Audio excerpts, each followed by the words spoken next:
Hello everyone. तो आज हम एक न्यू कोरियन ड्रामा को एक्सप्लेन करने जा रहे हैं जिसका नाम है परफेक्ट मैरिज रिवेंज। कहानी की शुरुआत में हम हमारी फीमेल लीड यीजू को देखते हैं जो काफी ज्यादा खुश होकर अपनी फैमिली की पेंटिंग बना रही होती है, जिससे हमें पता चलता है कि यीजू अपनी फैमिली से बहुत ही ज्यादा प्यार करती है। देन हमें दिखाया जाता है कि यीजू की शादी हो चुकी है और वो अपने हस्बैंड से बहुत ही ज्यादा प्यार करती है। तभी उसे अपनी मदर इन लॉ का कॉल आता है जो उसे बताती है कि उनकी कुछ फ्रेंड्स घर आने वाली है, जिन्हें इम्प्रेस करने के चक्कर में जब वो खाना बना रही होती है तो गलती से उसे चोट लग जाती है। जब ये बात उसकी सास को पता चलती है तो वो उसकी केयर करने के बजाय उसे और भी ज्यादा डांट रही होती है। उन्हें भड़कते हुए देखकर हमारी यीजू ने अपना क्रेडिट कार्ड दे देती है। मदर इन लॉ कहती है कि तुम्हें अपने हस्बैंड सियुक की अपने फादर की कंपनी में जॉब लगवा देनी चाहिए। ये सुन के यीजू कहती है कि पर सियुक को अपनी यही वाली जॉब पसंद है। इन लॉ कहती है कि तुम्हारी सिस्टर योरा की शादी एक बहुत ही बड़े सीईओ से होने वाली है जिसका नाम मिस्टर डू है और वो सीयुक की कंपनी का बॉस भी है। क्या तुम ये चाहती हो कि तुम्हारा हस्बैंड उसके सामने खुद को छोटा फील करे? देन यीजू अपने हस्बैंड सियुक को कॉल करती है पर वो उसकी कॉल पिक नहीं करता। जब वो अपने घर जाती है तो वो अपनी सिस्टर और मदर की फोटोग्राफ देखती है। देन यीजू अपनी मदर को कॉल करती है। तभी हम उसकी मदर को देखते हैं जो उसके कॉल को देखने के बाद कहती है कि तुम लोगों को पता है मुझे सबसे ज्यादा नफरत किस चीज से है? जब लोगों को पता ना हो कि उनकी असली जगह कहाँ है। तुम लोगों ने यहाँ ये पेंटिंग किसके कहने पर रखी है? फिर हम यीजू को देखते हैं जो मैनेजर को कॉल करके पूछती है कि क्या आपको पता है मेरी मदर और सिस्टर कहाँ है? और तभी उसे पता चलता है कि आज तो एक वीआईपी पार्टी होने वाली है और सारे ही लोग वहाँ पर गए हैं। ये सुन के हमारी यीजू को बहुत ही ज्यादा बुरा लगता है क्योंकि उसे इस बारे में कुछ भी पता नहीं था। जब वो सियुक के बारे में पूछती है तो उसे पता चलता है कि सियुक अपने काम में बिजी है। यीजू अपने हस्बैंड को कॉल करती है पर वो उसका कॉल देखने के बाद कट कर देता है। वेल सियुक अभी बहुत ही ज्यादा बिजी होता है यीजू की सिस्टर योरा का इंटरव्यू शूट करने में। योरा जब अपने इंटरव्यू को फिनिश करती है उसके बाद वो सियुक से पूछती है कि क्या तुमने मुझे वीडियो सेंड कर दी? तो वो हाँ कर देता है, जिस वजह से योरा उसकी बहुत ही ज्यादा तारीफ करती है। जब योरा वहाँ से जा रही होती है तो सियुक उसे बड़े ही प्यार से देखने लगता है। उसके बाद हम यीजू को देखते हैं जो काफी ज्यादा परेशान होती है कि सियुक उसके कॉल को अटेंड क्यों नहीं कर रहा। जब वो सियुक की कंपनी में कॉल करती है तो उसे पता चलता है कि सियुक ने तो रिजाइन दे दिया और अभी वो वेकेशन के लिए गया है।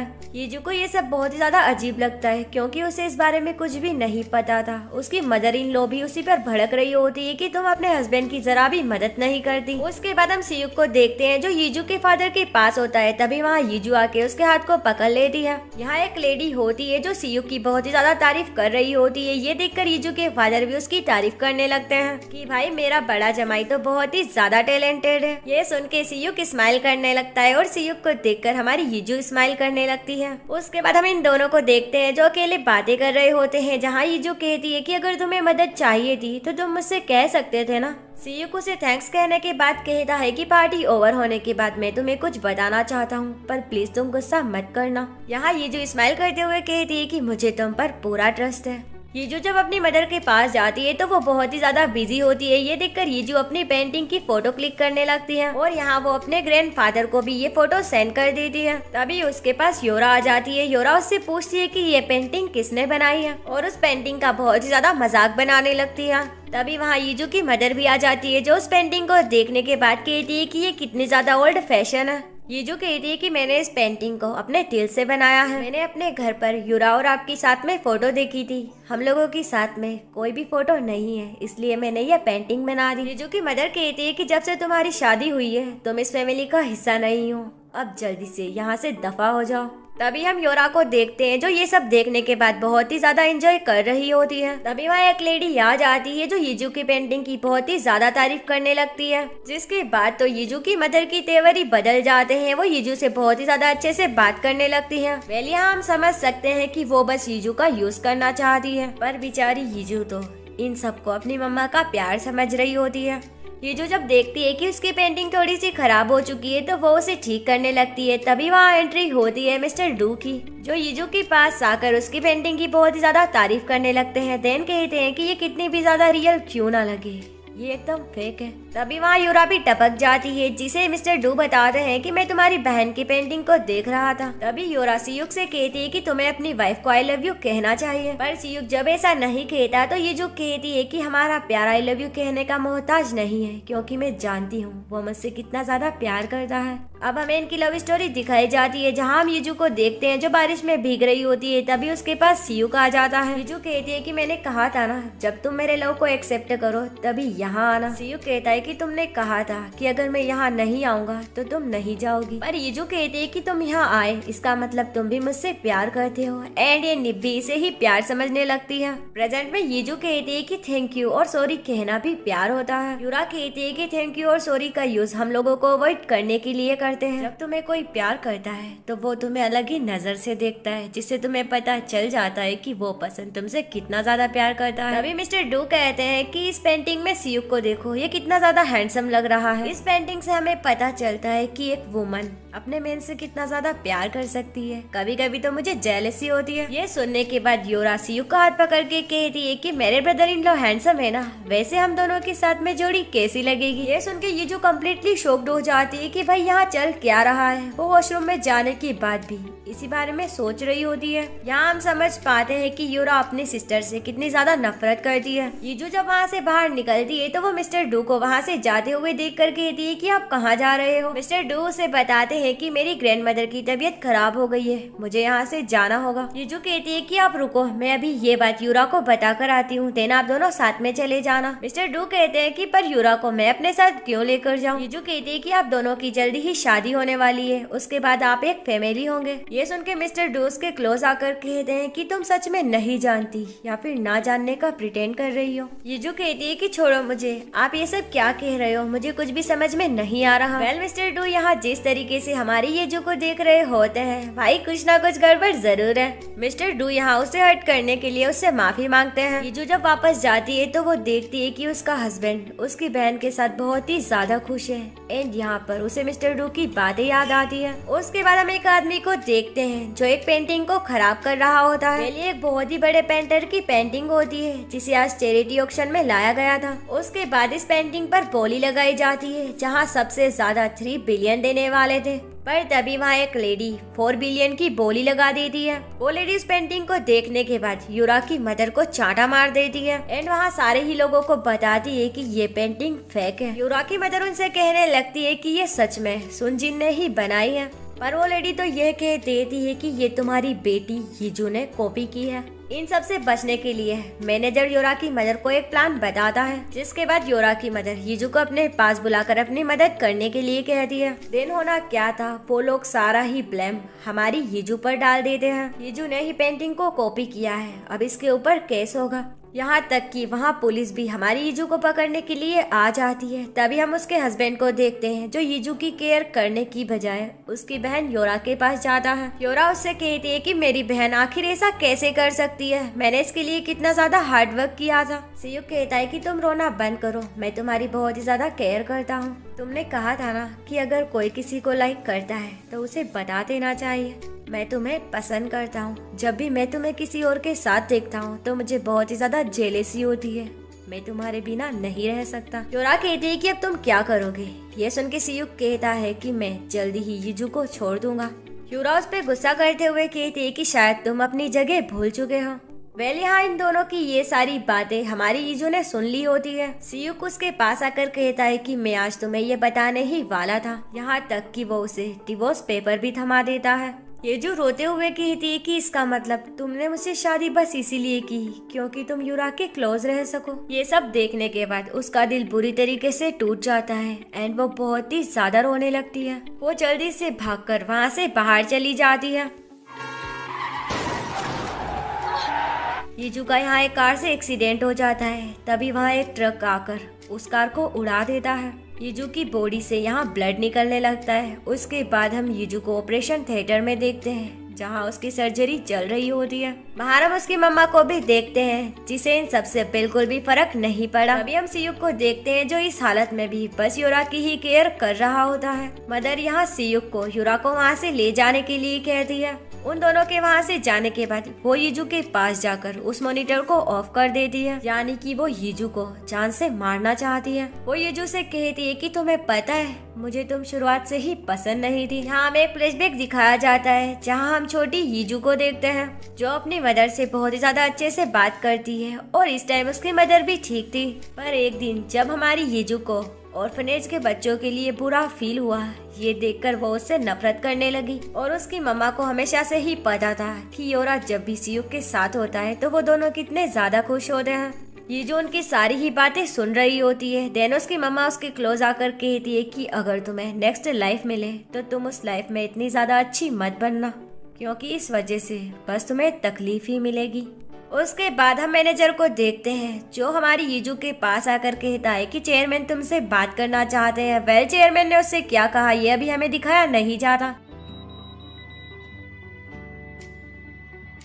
उसके बाद हम यीजू की मदर को देखते हैं जो इंटरव्यू में सबसे अपनी बेटी की तरफ से माफी मांग रही होती है और यहाँ सबके सामने रोने धोने की एक्टिंग भी कर रही होती है। उसके बाद हम हमारी यीजू की पेंटिंग को देखते हैं जिसे किसी ने तोड़ दिया था। सारे लोग उसे एक स्कैमर समझ रहे होते हैं और इधर ऑपरेशन रूम में उसकी सांसें बंद हो जाती है। यहाँ हमें उसका एक वॉइस ओवर सुनाया जाता है जहाँ वो खुद को एक और चांस देने के लिए कहती है, भले ही इसके लिए मुझे अपना सब कुछ ही क्यों ना देना पड़े, मैं अपना रिवेंज लेकर रहूंगी। पर तभी उसकी मौत हो जाती है।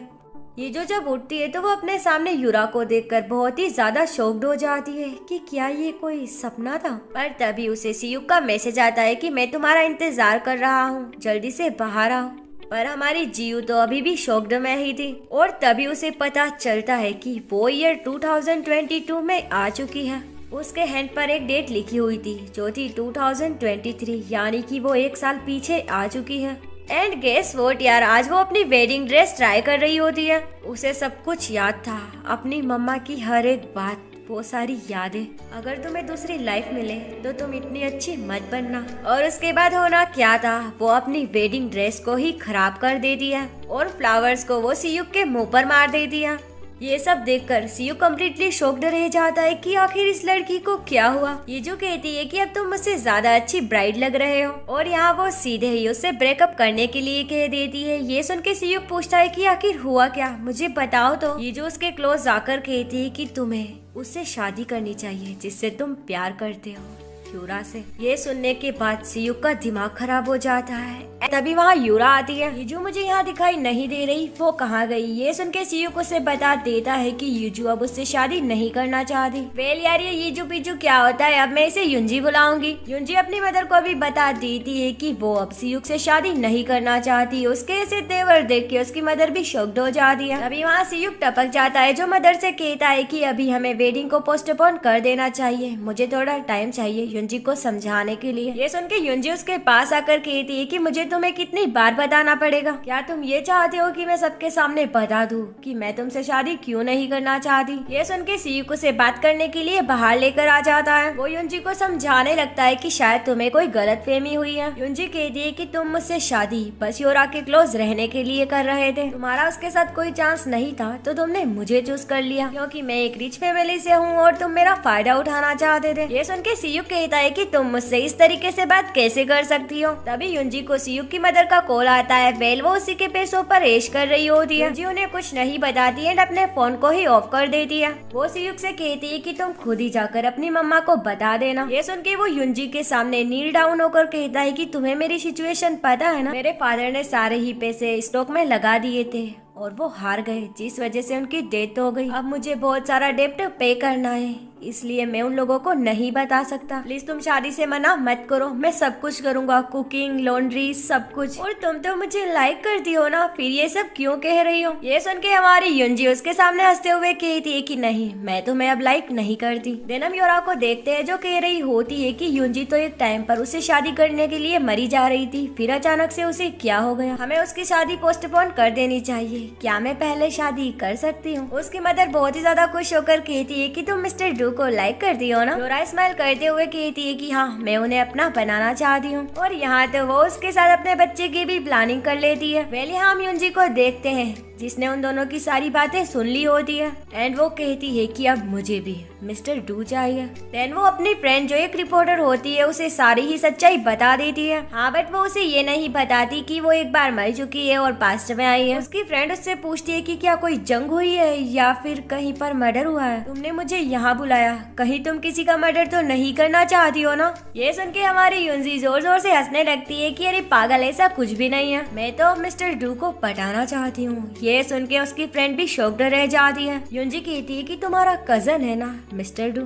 फ्रेंड कहती है कि नहीं नहीं, ऐसा नहीं हो सकता, वो तो तुम्हारी सिस्टर का मैन है ना। युंजी कहती है कि योरा मेरी रियल सिस्टर नहीं है और अब तुम मेरी बात ध्यान से सुनो, मुझे मिस्टर डू चाहिए। फ्रेंड यहाँ उसे मिस्टर डू की फैमिली के बारे में बताने लगती है कि वो एक बहुत ही रिच फैमिली से बिलोंग करता है और उसकी ग्रैंड मदर तो बहुत ही ज्यादा खतरनाक है। इससे हमारी युंजी बिल्कुल भी नहीं डरती। वो तो ये कहती है कि मुझे किसी भी हालत में मिस्टर डू चाहिए, मुझे बस उससे 10 मिनट बात करनी है। सुना है कल वो योरा से मिलने वाला है, तुम बस मुझे लोकेशन सेंड कर देना। उसके बाद हमें नेक्स्ट डे का सीन दिखाया जाता है जहाँ हमारी युंजी मिस्टर डू से मिलने के लिए जाती है। पर हैरानी की बात तो ये थी कि मिस्टर डू युंजी को पहले से ही जानता था। युंजी सोच रही होती है कि क्या ये मेरी शादी से पहले ही मुझे जानता था। मिस्टर डू कहता है कि मुझे पता है, तुम योरा की सिस्टर हो, हमारी ही कंपनी के चीफ स्टाफ सियुक की तुम फियांसी हो। ये सुन के युंजी कहती है कि नहीं, आप गलत हो, मैं योरा की रियल सिस्टर नहीं हूँ, मुझे तो एडॉप्ट किया गया था और सियुक के साथ मेरा ब्रेकअप हो चुका है। वो सीधे ही कह देती है कि क्यों ना तुम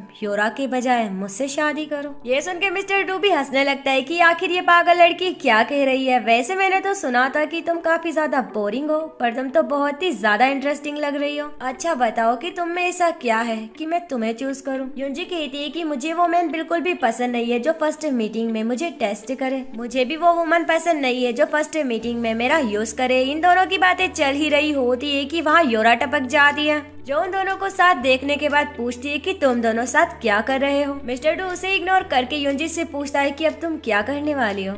युंजी उस आईडी को उठाकर कहती है कि अब हम दोनों यहाँ से जाने वाले हैं। वेल शायद ये एक रूम की की होती है। युंजी का जवाब सुनने के बाद वो युंजी को पकड़ के अपने साथ वहाँ से लेकर चला जाता है और योरा तो बस उन दोनों को देखती ही रह जाती है। फिर हम सियुक को देखते हैं जो अपनी फैमिली को बता देता है कि युंजी अब मुझसे शादी नहीं करना चाहती। फिर हम योरा को देखते हैं जो सियुक को अपने पास बुलाकर उससे पूछती है कि क्या मैं कैसे भी मिस्टर डू से कॉन्टेक्ट कर सकती हूँ, प्लीज मुझे कोई ना कोई नंबर तो दे दो। सियुक उसे रोने से मना करता है तो वो कहती है कि क्या तुम्हें पता नहीं है कि एक होटल के अंदर एक मेन और वुमन क्या करेंगे। उसके बाद हम हमारे मैन कपल को रूम के अंदर देखते हैं जहाँ मिस्टर डू पूछ रहा होता है कि बताओ तुम मुझसे क्या चाहती थी। युंजी उससे क्लियर करते हुए कहती है कि देखो तुम बिल्कुल भी मेरे टाइप के नहीं हो और मेरे पास तुम्हारे लिए एक बिजनेस प्रपोजल है। एंड यहाँ युंजी मिस्टर डू की कंपनी के बारे में बहुत सारी इन्फॉर्मेशन बताने लगती है। इतनी सारी इन्फॉर्मेशन सुनने के बाद मिस्टर डू कहता है कि जरूर ये तुम्हें सियुक ने बताई होगी। युंजी कहती है कि मुझे नहीं लगता कि तुमने इतनी खास इन्फॉर्मेशन उसे बताई होगी। मिस्टर डू कहता है कि तुम मुझसे शादी क्यों करना चाहती हो। ये सुन के हमारी युंजी सबसे पहले उसे ड्रिंक करने के लिए कहती है, देन उसे बताती है कि तुम रिच हो और देखने में भी इतने ज्यादा बुरे नहीं हो। ये सुन के मिस्टर डू कहता है कि क्या तुम मुझसे बस यही कहना चाहती थी। युंजी कहती है कि तुम टेंशन मत लो, हम शादी करने के बाद अलग अलग रहेंगे और कुछ टाइम बाद मैं तुम्हें डिवोर्स दे दूंगी। हमारी शादी बिजनेस पर्पस की वजह से होगी। यह सुन के मिस्टर डू स्माइल करते हुए कहता है कि अब मैं तुम्हारे बारे में जानने में कुछ ज्यादा ही क्यूरियस हूँ। उसके बाद ये दोनों मिलकर ड्रिंक करने लगते हैं और इधर योरा का दिमाग पूरी ही तरीके से खराब हो चुका था। यहाँ सियुक उसे संभालने की कोशिश करता है तो वो उससे गुस्से में कहती है कि तुमने ऐसा क्या किया कि एक दिन में वो इतनी ज्यादा बदल गई। योरा की ऐसी हालत देखने के बाद सियुक को युंजी पे बहुत ही ज्यादा गुस्सा आ रहा होता है। हम युंजी को देखते हैं जिसने बहुत ही ज्यादा ड्रिंक कर ली होती है। तभी मिस्टर डू उसके बालों को अपने हाथों से टाई करने लगता है। युंजी बहुत ही ज्यादा ड्रंक होती है एंड यहाँ वो मिस्टर डू को बता देती है कि मैं एक बार पहले मर चुकी हूँ, पर अगर मैं नहीं मरती तो मुझे ये सब कैसे पता चलता। इस दुनिया में मेरा कोई नहीं है, मैं कभी भी खुश नहीं रही, पर इस बार मैं अपनी न्यू लाइफ में डिफरेंट रहूंगी।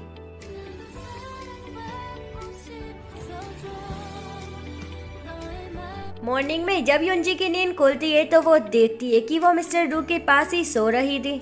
ये देखकर वो बहुत ही ज्यादा शॉक्ड हो जाती है। देन कहती है कि वैसे ये सोते हुए इतना ज्यादा बुरा भी नहीं लगता। जब वो अपने घर जा रही होती है तो उसे अपने घर के बाहर सियुक मिल जाता है, पर वो उससे कोई भी बात नहीं करती। जब वो अंदर जाती है तो उसकी मदर उसे एक थप्पड़ मार देती है। तुम्हारी हिम्मत हुई कैसे योरा के मैन को टच करने की? युंजी कहती है आपकी हिम्मत कैसे हुई मुझे चांटा मारने की? युंजी के फादर कहते हैं कि तुम दोनों सिस्टर एक लड़के के लिए फाइट कैसे कर सकती हो? युंजी कहती है कि क्या फादर आप ये चाहते हो कि मैं जिससे प्यार नहीं करती उससे शादी कर लूं? सियुक मुझसे प्यार नहीं करता, वो किसी और लड़की से प्यार करता है जो कोई और नहीं, आपकी बेटी योरा है। ये सुन के योरा कहती है कि ऐसा नहीं हो सकता। क्या सियुक ने तुम्हें इतना ज्यादा हर्ट किया है कि तुम मेरे साथ ऐसा कर रही हो? युंजी उसे रोते हुए देखकर कहती है कि मैं मिस्टर डू के साथ सोकर आई हूँ, क्या तुम इसका मतलब नहीं जानती? युंजी की ये बात सुनने के बाद योरा फुट फुट कर रोने लगती है एंड उसकी मदर उसे संभाल रही होती है।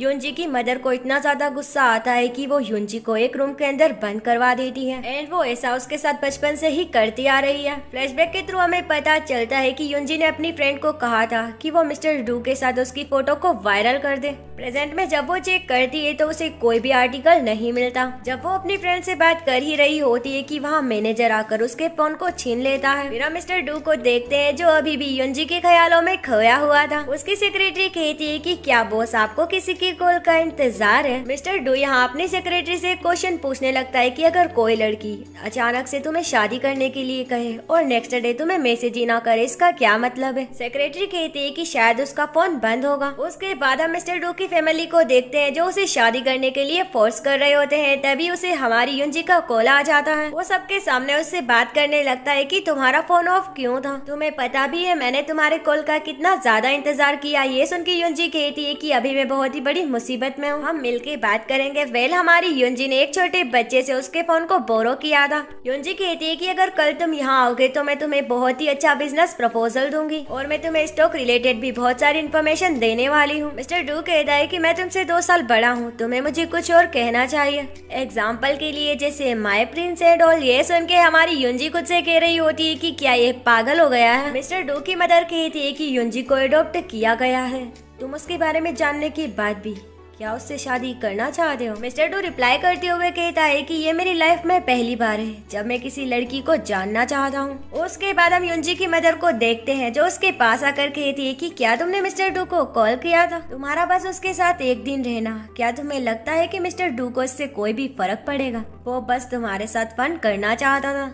क्या तुम ये सोच रही हो कि मिस्टर डू कभी किसी से लव भी कर सकता है, वो भी एक ऐसी लड़की से जिसके पेरेंट्स ने ही उसे छोड़ दिया हो? तुम्हें तो सियुक का शुक्रगुजार होना चाहिए, कम से कम वो तुम्हें एक्सेप्ट तो कर रहा था। और तभी वहाँ एंट्री होती है हमारे मिस्टर डू की, जिसे अपने सामने देखकर मदर के तो होश ही उड़ जाते हैं। तभी मिस्टर डू हमारी युंजी को अपने साथ लेकर बाहर आ जाता है जहाँ वो डेड को अपना इंट्रोडक्शन देता है एंड वो डेड से कहता है कि मैं आपकी बेटी से शादी करना चाहता हूँ। ये सुन के डेड बहुत ही ज्यादा खुश होकर कहते हैं कि शादी तुम युरा से शादी करने की कह रहे हो ना? मिस्टर डू कहता है कि नहीं, मैं युंजी की बात कर रहा हूँ। ये सुन के मदर भड़क जाती है कि नहीं, ऐसा नहीं हो सकता, तुम्हारी शादी तो युरा से फिक्स हुई थी, फिर तुम युंजी से शादी कैसे कर सकते हो? ये सुन के मिस्टर डू कहता है कि मैं अरेंज मैरिज नहीं करना चाहता, वैसे भी मैंने युरा को पहले ही मना कर दिया था, पर यही तो मेरे पीछे पड़ी थी ना। उसकी सारी बातें सुनने के बाद डैड कहते हैं कि अच्छा तो तुम युंजी से शादी करना चाहते हो, अगर तुम एक दूसरे को लाइक करते हो तो फिर कोई भी प्रॉब्लम नहीं है। युरा पूछती है कि वैसे तुम दोनों कैसे मिले और कहाँ मिले?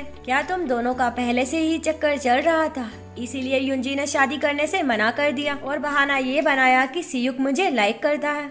मिस्टर डू कहता है कि नहीं नहीं, हम दोनों तो कल पहली बार मिले थे। युरा शॉक्ड होकर कहती है कि क्या तुम दोनों ने एक रात में ही शादी करने का डिसाइड कर लिया? मिस्टर डू उसका हाथ पकड़ के कहते हैं कि हाँ मैं इसकी साइड हूँ, मैं इसे हमेशा सपोर्ट करूंगा। ये सुन के युरा वहाँ से उठकर चली जाती है। मिस्टर डू कहता है कि आई एम सॉरी, पर मैं युंजी को अपने साथ ले जाना चाहता हूँ। युंजी जब मदर से अपना फोन वापस लेती है तो मिस्टर डू ये देखकर कहता है कि लगता है आपने आपकी बेटी को बड़े ही नाजों से पाला है, आपने तो इसका फोन ही छीन लिया। वैसे अब से आपको इसकी फिक्र करने की कोई जरूरत नहीं है, अब मैं हूँ इसे प्रोटेक्ट करने के लिए।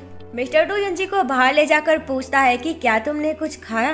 युंजी जब मना कर दिए तो वो उसे एक होटल में लेकर जाता है, पर यहाँ हम युंजी को देखते हैं जो वहाँ का खाना नहीं खा पाती। ये देखकर मिस्टर डू पूछता है कि क्या कुछ हुआ है। युंजी उसे बताती है कि मैंने ऐसा खाना पहले कभी नहीं खाया। मिस्टर डू हैरान होकर पूछता है कि फिर तुम हमेशा क्या खाती हो। युंजी कहती है कि मैं कन्वीनियंस स्टोर वाला खाना खाती हूँ जो पहले से ही पैक होता है। ये सुन के मिस्टर डू से वही खाना लाकर दे देते हैं। युंजी कहती है कि क्या तुम्हें मेरे लिए बुरा फील हो रहा है? वैसे भी तुमने आज देख लिया कि मेरे घर वाले मुझे किस तरह से ट्रीट करते हैं। वैसे भी मेरी जैसी लड़की से भला कौन प्यार करेगा। मिस्टर डू से ये सब बातें करने से मना करता है, पूछता है कि तुम्हारे घर पर क्या हुआ था।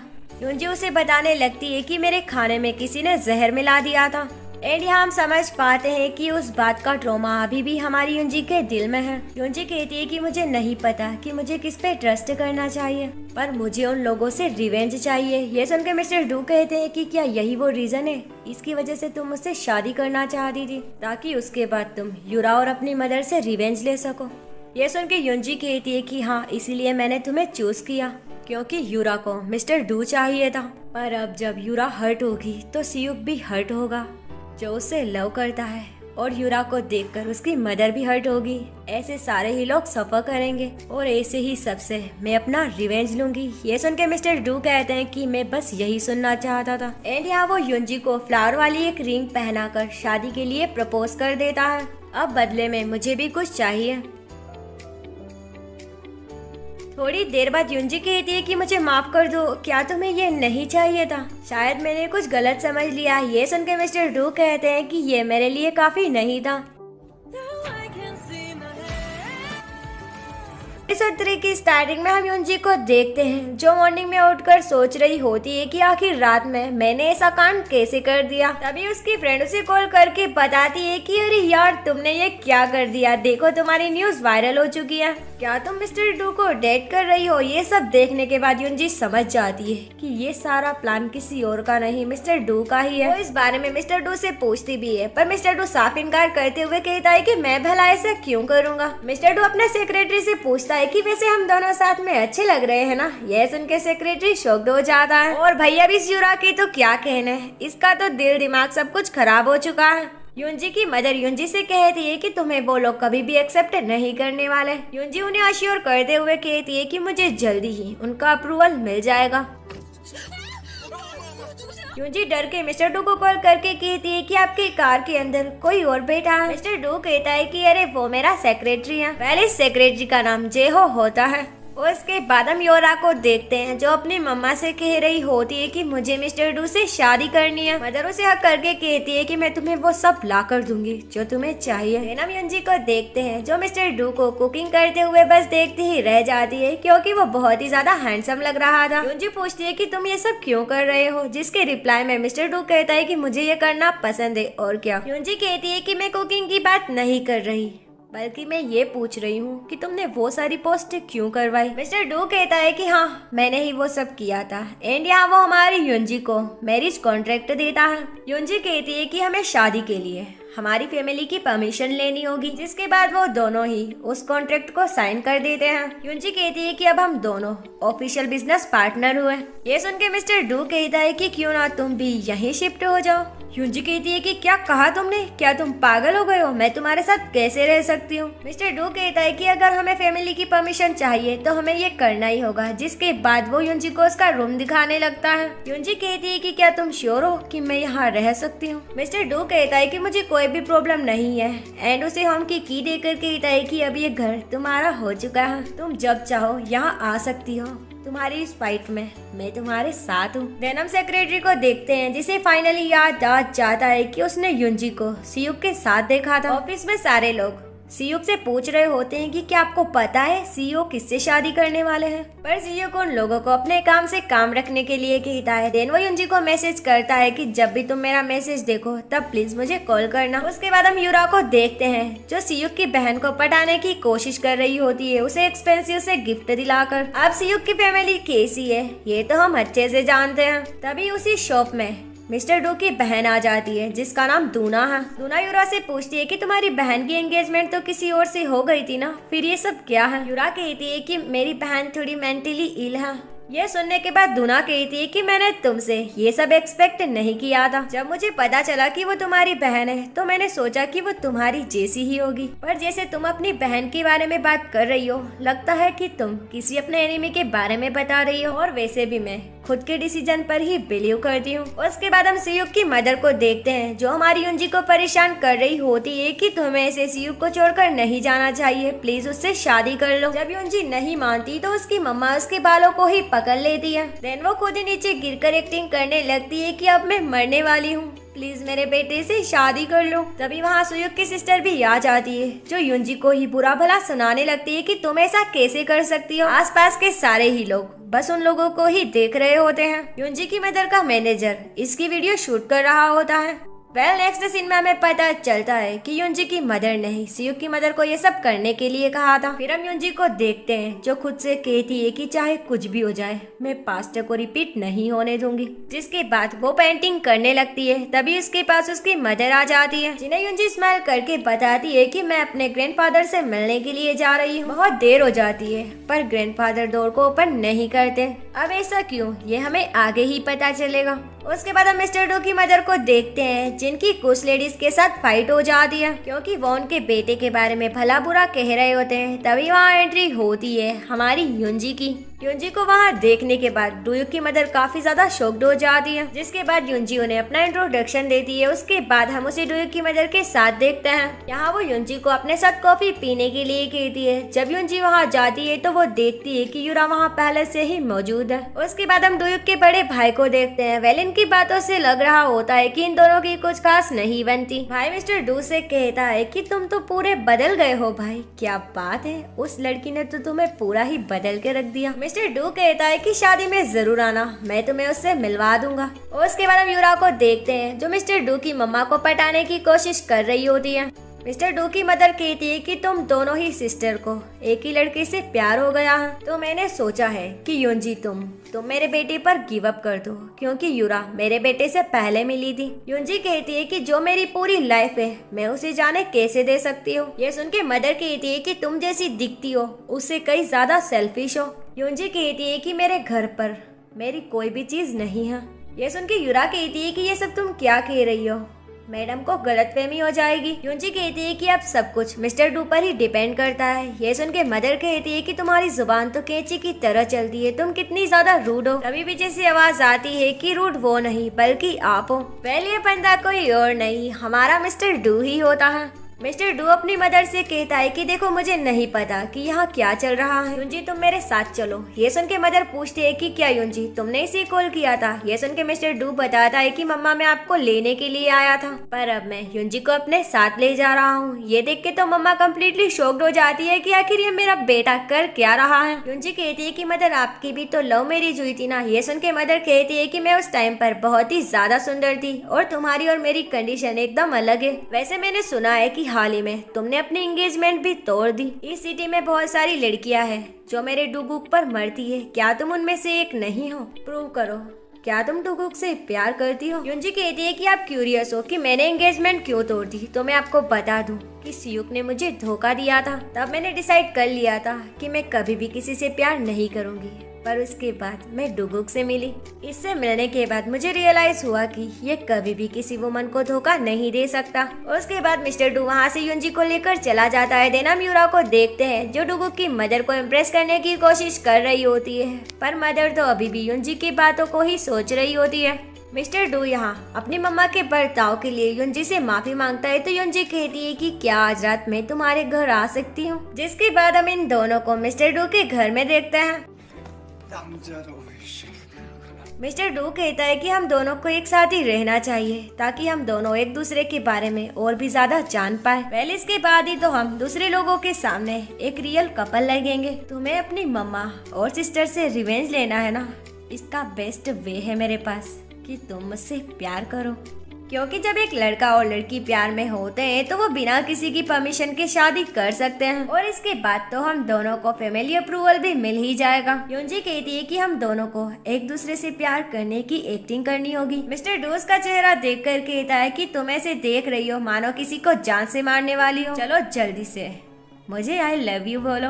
ये सुन के युंजी कहती है कि तुम पहले क्यों नहीं कहते। ये सुन के मिस्टर डू कहता है कि क्या तुम इसे हैंडल कर पाओगी, तुम कभी इमेजिन भी नहीं कर सकती। ये सुन के युंजी पूछती है कि और वो क्या, मैं तुमसे कितना ज्यादा प्यार और कितने टाइम से प्यार करता हूँ। वेल उसकी ये लाइन सुन के हम ऑल व्यूअर्स भी लगता है भाई कोई ना कोई गड़बड़ जरूर है। उसकी ऐसी बातें सुनने के बाद हमारी युंजी भी कम्प्लीटली शॉक्ड रह जाती है। वो अपने सेंसेस में आने के बाद मिस्टर डू को वहाँ से जाने के लिए कहती है कि चलो जाओ यहाँ से। पर जब वो अपने रूम में होती है तो उसे नींद ही नहीं आ रही होती। तभी वो बाहर आके डुगुक को देखती है जो सोफे पर ही सो रहा था। मिस्टर डू को देखकर लग रहा था जैसे वो कोई पूरा सपना देख रहा है। वो यहाँ कुछ कह भी रहा होता है जिसे समझने के लिए हमारी युंजी उसके क्लोज चली जाती है। एंड यहाँ युंजी उसके फेस को बस देखती ही रह जाती है। उसके दिल में तो बटरफ्लाई उड़ने लगती है। युंजी कहती है कि आखिर तुम कौन सा सपना देख रहे हो, तुम किससे बात कर रहे हो, मैं जानना चाहती हूँ तुम्हारे बारे में। युंजी कहती है कि जैसा आप सोच रही हो वैसा बिल्कुल भी नहीं है। ये सुन के मदर कहती है कि देखो मैं ओपन माइंडेड हूँ, तुम अभी ये मत कहना कि ये एक इंसिडेंट है। मिस्टर डू उनकी आवाज सुनने के बाद भी नहीं उठता तो मदर पूछती है कि इसको क्या हुआ है। जब उन्हें पता चलता है कि ये पूरी ही रात सोता रहा तो वो काफी ज्यादा शॉक्ड हो जाती है। दरअसल मिस्टर डू बहुत सालों से अच्छे से सो नहीं पाता है। उसके बाद मदर युंजी से फैमिली इंट्रोडक्शन के बारे में कहती है और इस बात को मिस्टर डू से सीक्रेट रखने के लिए भी कह दिया। वेल यहाँ हमें पता चलता है कि ग्रैंडफादर ने युंजी से उस दिन क्या कहा था, तुम प्लीज मुझे माफ कर दो, तुम्हें मरना नहीं है, मैं नर्क में नहीं जाना चाहता। प्रेजेंट में युंजी सोचती है कि ग्रैंडफादर उस दिन मुझसे माफी क्यों मांग रहे थे।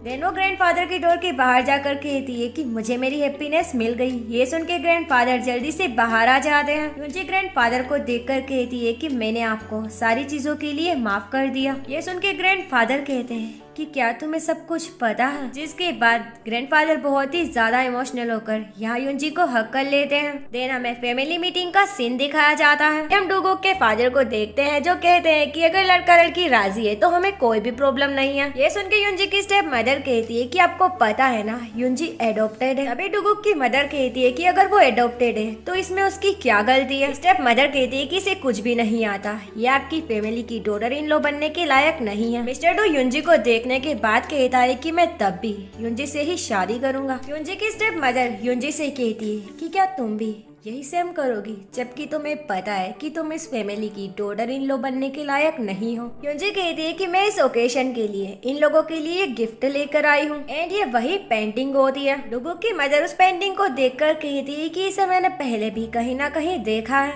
युंजी उन्हें बताती है कि मैंने एक फेमस पेंटर की पेंटिंग को कॉपी किया है। देन वो अपनी मदर को टोंट मारते हुए कहती है कि आप इसे फेक भी कह सकते हो, मेरी मदर हमेशा ही चैरिटी करती रहती है, वो ऐसे ही फेमस पेंटिंग्स की कॉपी बनवा दी है। देन युंजी उस पेंटिंग को ग्रैंड मदर को दे देती है। ग्रैंड मदर उसे देखकर बहुत ही ज्यादा खुश हो जाती है। ये सब देखकर स्टेप मदर युंजी को बाहर चल के बात करने के लिए कहती है। वो युंजी से पूछती है कि मैंने तो इस पेंटिंग को सेल कर दिया था, फिर तुम इसे कहाँ से लेकर आई। युंजी उन्हें बताती है कि मैंने उस लेडी को रिफंड कर दिया और ये पेंटिंग मैं यहाँ लेकर आ गई। स्टेप मदर कम्प्लीटली शॉक्ड हो जाती है कि आखिर युंजी के पास इतने सारे पैसे कहाँ से आए। जिसके बाद वो अपने मैनेजर पर काफी ज्यादा चिल्ला रही होती है कि क्या तुम एक गैलरी को भी नहीं संभाल सकते। वो युंजी क्या कर रही है हमें कुछ भी नहीं पता। वेल इस सारे सीन को हमारे सीयुक ने देख लिया था। नेक्स्ट सीन में हम उसे यूरा के साथ देखते हैं। जब सीयुक को पता चलता है कि आज उन लोगों का फैमिली इंट्रोडक्शन था तो वो काफी ज्यादा शॉक्ड हो जाता है। वो यूरा से पूछता है कि युंजी अभी कहाँ है। ये सुन के यूरा कहती है कि क्या तुम सच में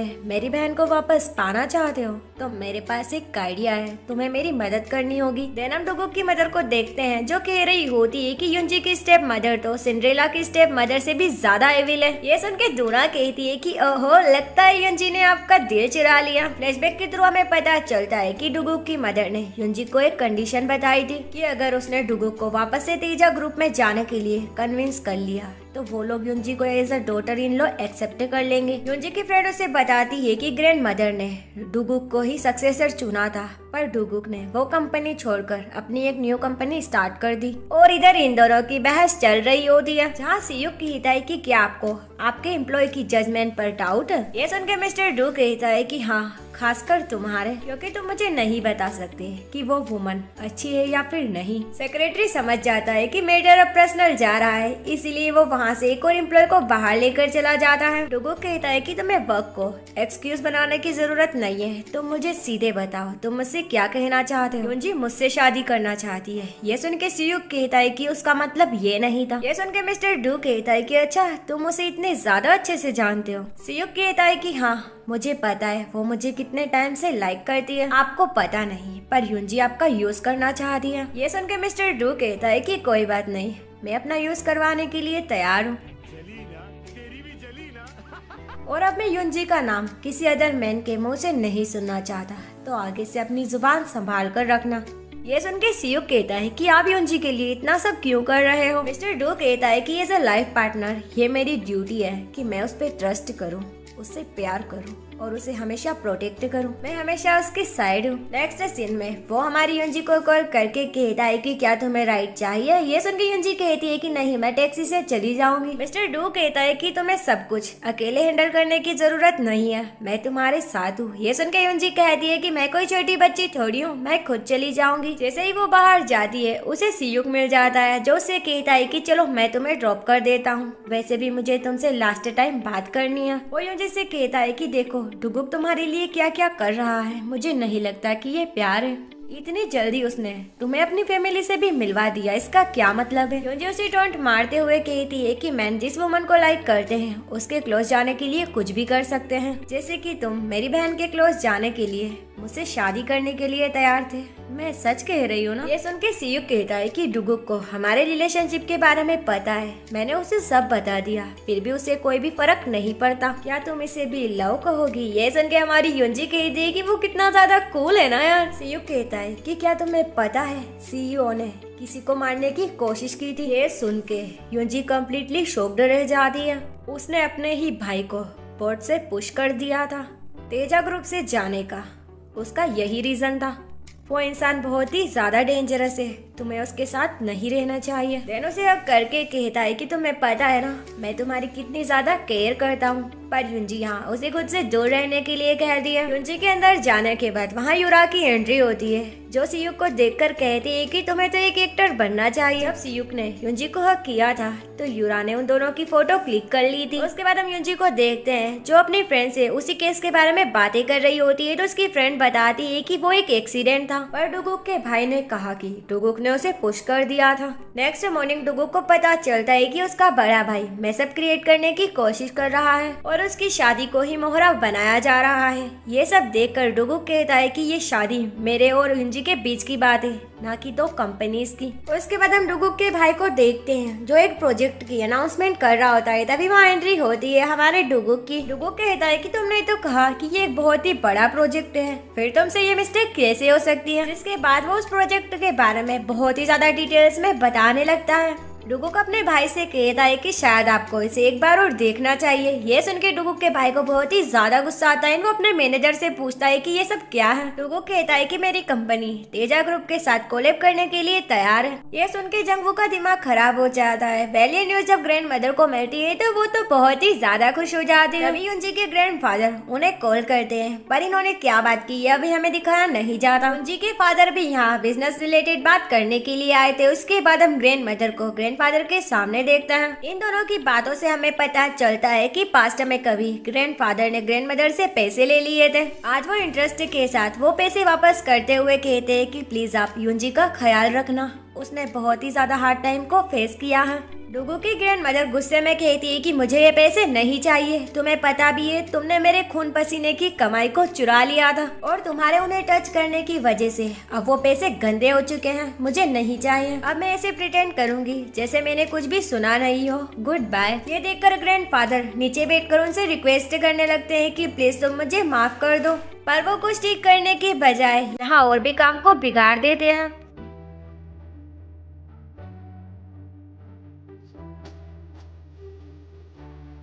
अरे बाप रे, ये तो धोती खोल रहा है। ये देखकर ग्रैंडफादर भी लाइक अब ये मुझे नहीं छोड़ेगी। ग्रैंड मदर डुगुक की मदर से युंजी का नंबर देने के लिए कहती है। आखिर मुझे भी तो पता चले कि ये युंजी किस टाइप की लड़की है। इधर ग्रैंडफादर युंजी से कहते हैं कि मैं तुम्हें फिर से पेबैक करना चाहता हूँ, पर यहाँ युंजी को समझ में नहीं आता कि ग्रैंडफादर किस बारे में बात कर रहे हैं। ग्रैंडफादर कहते हैं कि मैं तुम्हारी शादी वहाँ करवा कर ही रहूंगा। तभी युंजी वहाँ मैनेजर को नोटिस कर लेती है। वो उसके पीछे जाने की बात कहती है कि आखिर तुम मुझे हमेशा फॉलो क्यों करते रहते हो। मैनेजर कहता है कि मैं आपकी स्टेप मदर के ऑर्डर्स को फॉलो कर रहा हूँ। युंजी कहती है कि लास्ट टाइम भी तुमने मुझे ग्रैंडफादर के साथ देख लिया था, पर तुमने इस बारे में उनको क्यों नहीं बताया। मैनेजर कहता है कि मैं कभी भी कैसे भी चेंज हो सकता हूँ। यह आप ही का सेंटेंस था ना, मुझे पसंद आया। युंजी उससे पूछती है कि तुम्हें क्या लगता है हम दोनों में से कौन जीतेगा। ये सुन के मैनेजर कहता है कि मैं भी दोनों। ये सुन के युंजी कहती है कि तुम मेरी साइड आ जाओ, तुम्हें जितने पैसे चाहिए होंगे मैं तुम्हें वो सब दूंगी। ये सुन के मैनेजर स्माइल करते हुए कहता है कि पर मुझे पैसे नहीं चाहिए,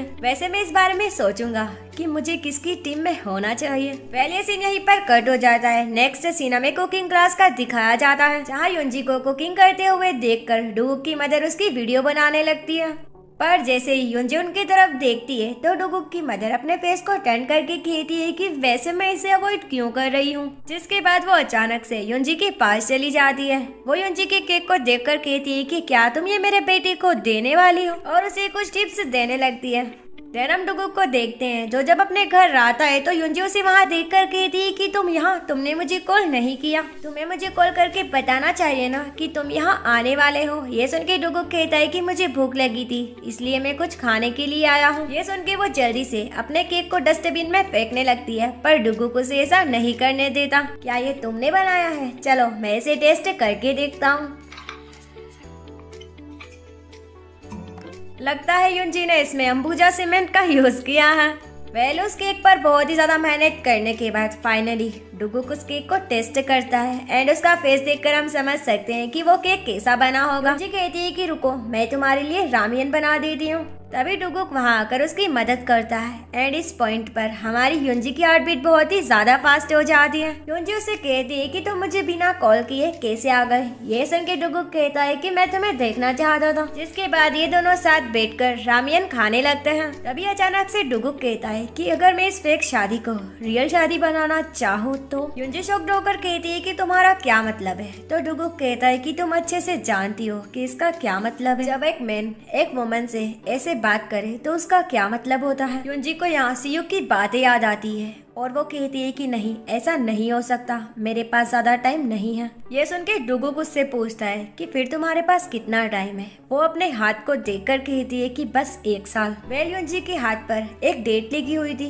युंजी कहती है कि तुम्हें हमारे बीच की बाउंड्री की रिस्पेक्ट करनी चाहिए। डुगुक के वहाँ से जाने के बाद युंजी को डुगुक के भाई का कॉल आता है जो उससे माफी मांगता है कि वो फैमिली इंट्रोडक्शन में नहीं आ पाया, पर वो कल उससे मिलना चाहता है। इधर डुगुक एक क्लब में बैठकर ड्रिंक कर रहा होता है। तभी उसके पास यूरा आ जाती है। वो उसे एक होटल की दिखाते हुए कहती है कि तुम मेरी तरफ अट्रैक्ट नहीं होते। क्या इसका मतलब ये है कि तुम मेरे साथ एक नाइट भी स्पेंड नहीं कर सकते? डुगुक कहता है कि मेरे दिल में तुम्हारे लिए कोई भी फीलिंग्स नहीं है। यूरा कहती है कि युंजी के दिल में भी तुम्हारे लिए कोई फीलिंग्स नहीं है। देखो वो कैसे सीयुक को हक कर रही है। ये देखकर डुगुक को बुरा लगता है, पर वो यहाँ यूरा को कहता है कि मैं सब समझ गया, तुम नहीं चाहती कि तुम युंजी से हार जाओ, इसीलिए ये सब डर्टी गेम खेल रही हो ना। मैं तुम्हें लास्ट बार वार्न कर रहा हूँ, आगे से अगर तुमने कुछ भी ऐसा किया तो मुझसे बुरा कोई नहीं होगा। अपनी इतनी ज्यादा इंसल्ट करवाने के बाद ये बंदी बहुत सारी स्लीपिंग पिल्स ले लेती है। जब उसकी मम्मा उसे इसी हालत में देखती है तो वो जल्दी से उसे हॉस्पिटल लेकर जाती है। यूरा अपनी मदर से कहती है कि आप बस बातें ही कर सकती हो, उसके अलावा कुछ भी नहीं। डुगुक ने कहा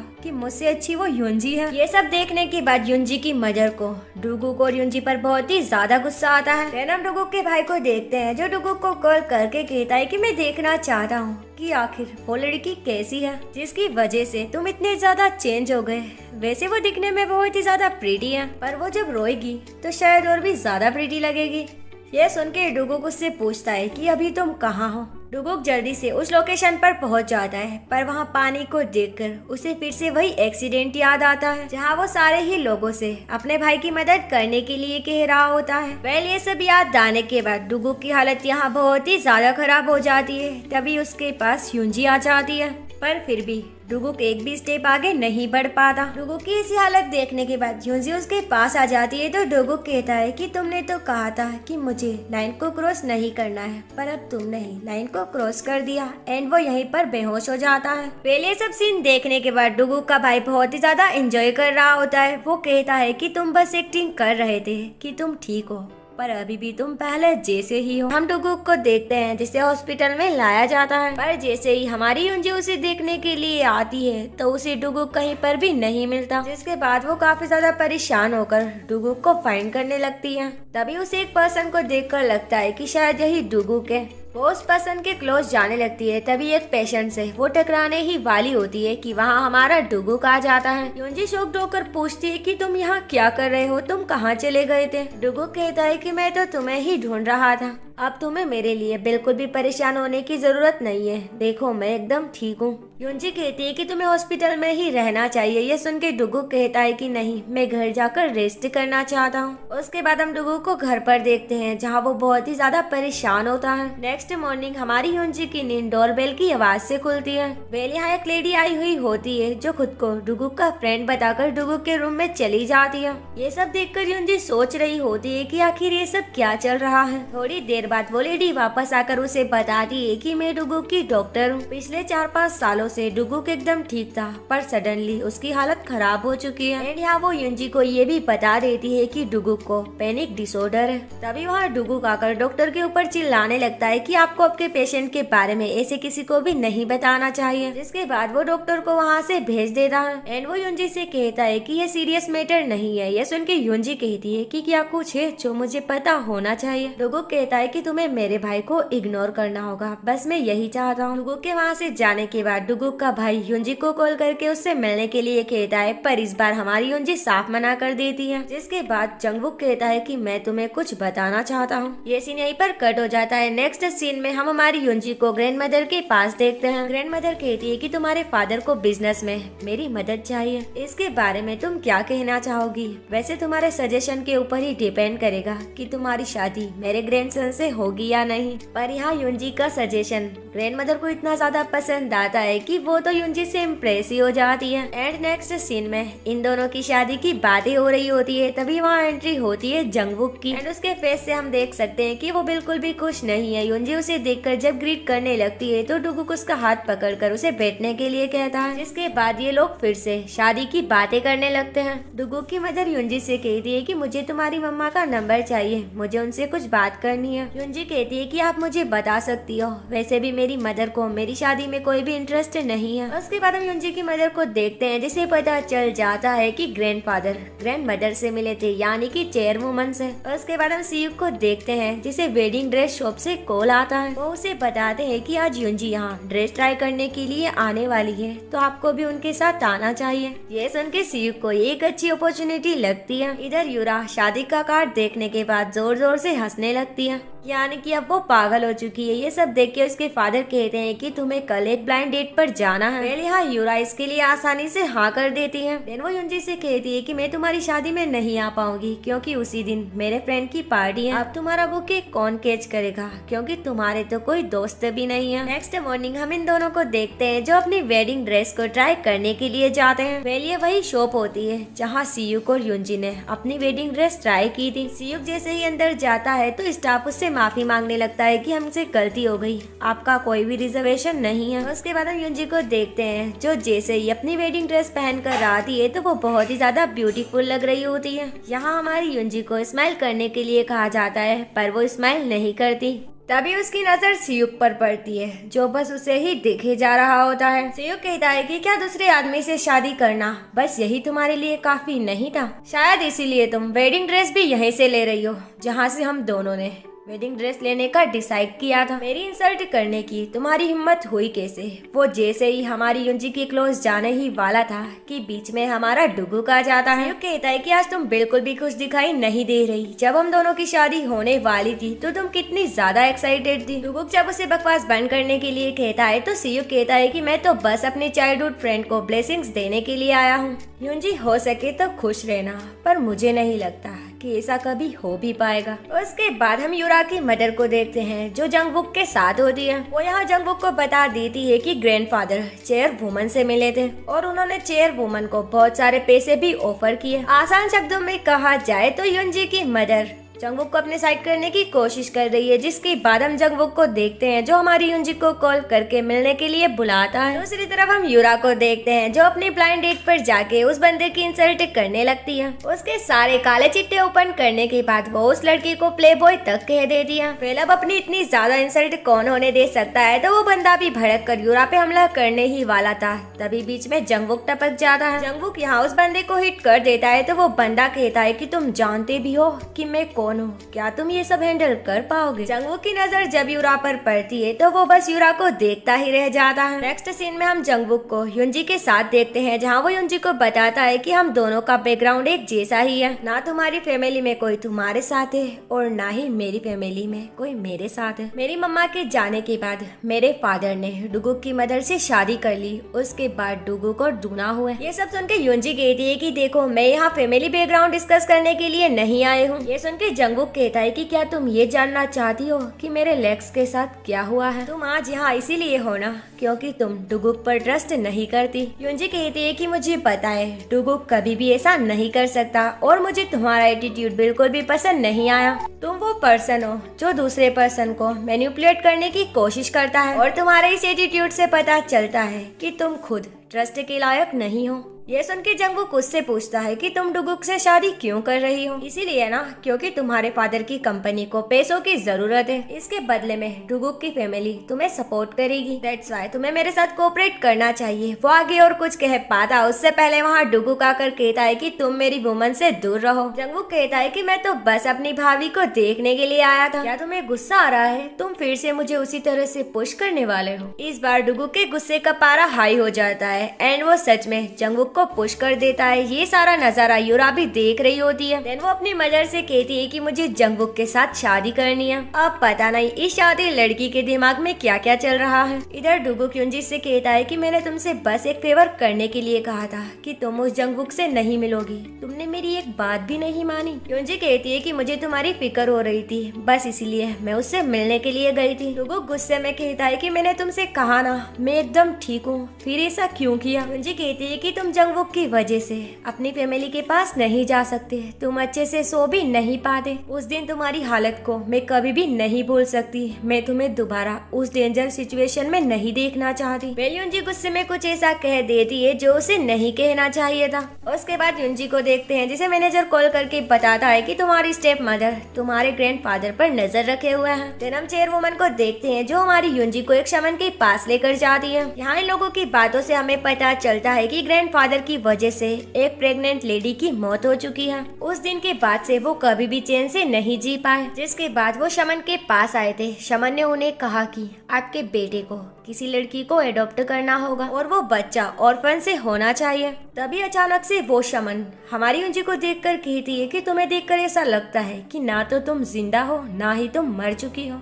जिसके बाद ये सीन यहीं पर कट हो जाता है। नेक्स्ट सीन में हम युनजी को देखते हैं जो डुगुक को कॉल करके उससे माफी मांगती है और हमारा डुगुक इतना ज्यादा अच्छा होता है कि वो उसे कुछ भी नहीं कहता। ग्रैंडफादर को जब शादी का कार्ड मिलता है तो वो बहुत ही ज्यादा खुश हो जाते हैं। ग्रैंडफादर यहाँ युनजी को एक फोटो देते हैं जिसके अंदर युनजी की मदर और युनजी होती है। ये सब देखकर युनजी काफी ज्यादा शॉक्ड हो जाती है। तभी वहाँ ग्रैंडफादर से मिलने के लिए युनजी की स्टेप मदर आ जाती है। ये देखकर ग्रैंडफादर जल्दी से युनजी को छुपा देते हैं। स्टेप मदर ग्रैंडफादर से कहती है कि सुना है आप चेयर वुमन से मिलने के लिए गए थे और उनसे आपने भीख मांगी कि वो आपकी युनजी को अपना ले। ग्रैंडफादर कहते हैं कि मैं अपनी ग्रैंड डॉटर की मदद करना चाहता था। ये सुन के स्टेप मदर उनके ऊपर बहुत ही ज्यादा गुस्सा करती है। तभी स्टेप मदर की नजर उस फोटोग्राफ पर पड़ जाती है। वो जैसे ही उसे देखने के लिए जा रही होती है तभी वहाँ ग्रैंडफादर आ जाते हैं। उसका ध्यान भटकाने के लिए ग्रैंडफादर कहते हैं कि तुम जैसा कहोगी मैं वैसा ही करूँगा। स्टेप मदर उनसे उनकी कंपनी के शेयर्स यूरा को देने के लिए कहती है। एंड यहाँ सबसे बड़ा सीक्रेट रिवील होता है कि हमारी युनजी ऑर्फन नहीं है बल्कि हमारी युनजी ही इस फैमिली की रियल डॉटर है। ये सब सुनने के बाद युनजी कम्प्लीटली शॉक्ड हो जाती है। उसके बाद हम डुगुक को देखते हैं जिसे युनजी की ड्राइंग बुक देखकर पता चलता है कि युंजी हमेशा उसे ड्रॉ करती है। ये देखकर वो स्माइल करने लगता है, पर तभी आगे एक एक्सीडेंट की ड्राइंग बनी हुई होती है। उसे देखकर डुगुक काफी ज्यादा परेशान हो जाता है। तभी उसे पुलिस स्टेशन से कॉल आता है कि युंजी का एक्सीडेंट हो गया है, जिसके बाद वो फटाफट से जाकर युंजी को अपने घर लेकर आ जाता है। युंजी यहाँ इतनी ज्यादा परेशान होती है कि वो डुगुक को कुछ भी नहीं बताती। डुगुक उसकी ऐसी हालत देखने के बाद उसके क्लोज जाकर बैठ जाता है। देन वो युंजी को कंसोल करने की कोशिश करता है। युंजी ये देखकर बहुत ही ज्यादा इमोशनल हो जाती है। नेक्स्ट डे हम युंजी को वेडिंग ड्रेस में देखते हैं, जहाँ वो बहुत ही ज्यादा ब्यूटीफुल लग रही होती है। तभी उसकी स्टेप मदर वहाँ आकर उसे बताती है हमारे फादर की तबीयत खराब होने की वजह से आज वो यहाँ नहीं आ पाएंगे। वो एक एविल स्माइल कर वहाँ से जाने लगती है। युंजी को यहाँ इतना ज्यादा गुस्सा आ रहा होता है कि वो बस स्टेप मदर का सर ही फोड़ने वाली थी, पर तभी उसे कोई पकड़ लेता है। युंजी को रोकने वाला कोई और नहीं, हमारा डुगुक ही था। डुगुक उसके ऊपर गुस्सा करते हुए कहता है कि क्या तुम अपनी मेहनत को ऐसे ही जाया करना चाहती हो। युंजी यहाँ काफी ज्यादा इमोशनल होकर कहती है कि मुझे इन सब से कोई भी फर्क नहीं पड़ता। डुगुक उसे समझाने लगता है कि हम दोनों इसे साथ मिलकर कर सकते हैं, तुम्हें सब कुछ अकेले करने की कोई भी जरूरत नहीं है। उसकी बातें सुनने के बाद युंजी और भी ज्यादा इमोशनल हो जाती है। डुगुक कहता है कि आज हम दोनों की शादी होने वाली है, तुम्हें सबके सामने स्माइल करनी होगी, तुम्हें बिल्कुल भी परेशान होने की जरूरत नहीं है। ये सुन के युंजी रोते हुए कहती है कि मैं अपनी फैमिली को बर्बाद करना चाहती हूँ, मैं हर उस चीज को बर्बाद कर दूंगी जिन्हें वो लोग पसंद करते हैं। क्या इन सब में तुम मेरी मदद करोगे? ये सुन के डुगुक उसे प्रॉमिस करते हुए कहता है कि मैं हमेशा तुम्हारे साथ हूँ। जिसके बाद डुगुक उसे स्टेज पर लेकर जाता है एंड यहाँ इनकी शादी संपन्न हो जाती है। शादी के बाद ब्लेसिंग सेरेमनी चल रही होती है, जहाँ युंजी की स्टेप मदर उसे हक करके कहती है कि मुझे नहीं लगता तुम कभी भी खुश रह पाओगे। जिसके बाद युंजी उन्हें देखकर कहती है कि मैं अब तुम्हें बर्बाद करने वाली हूँ।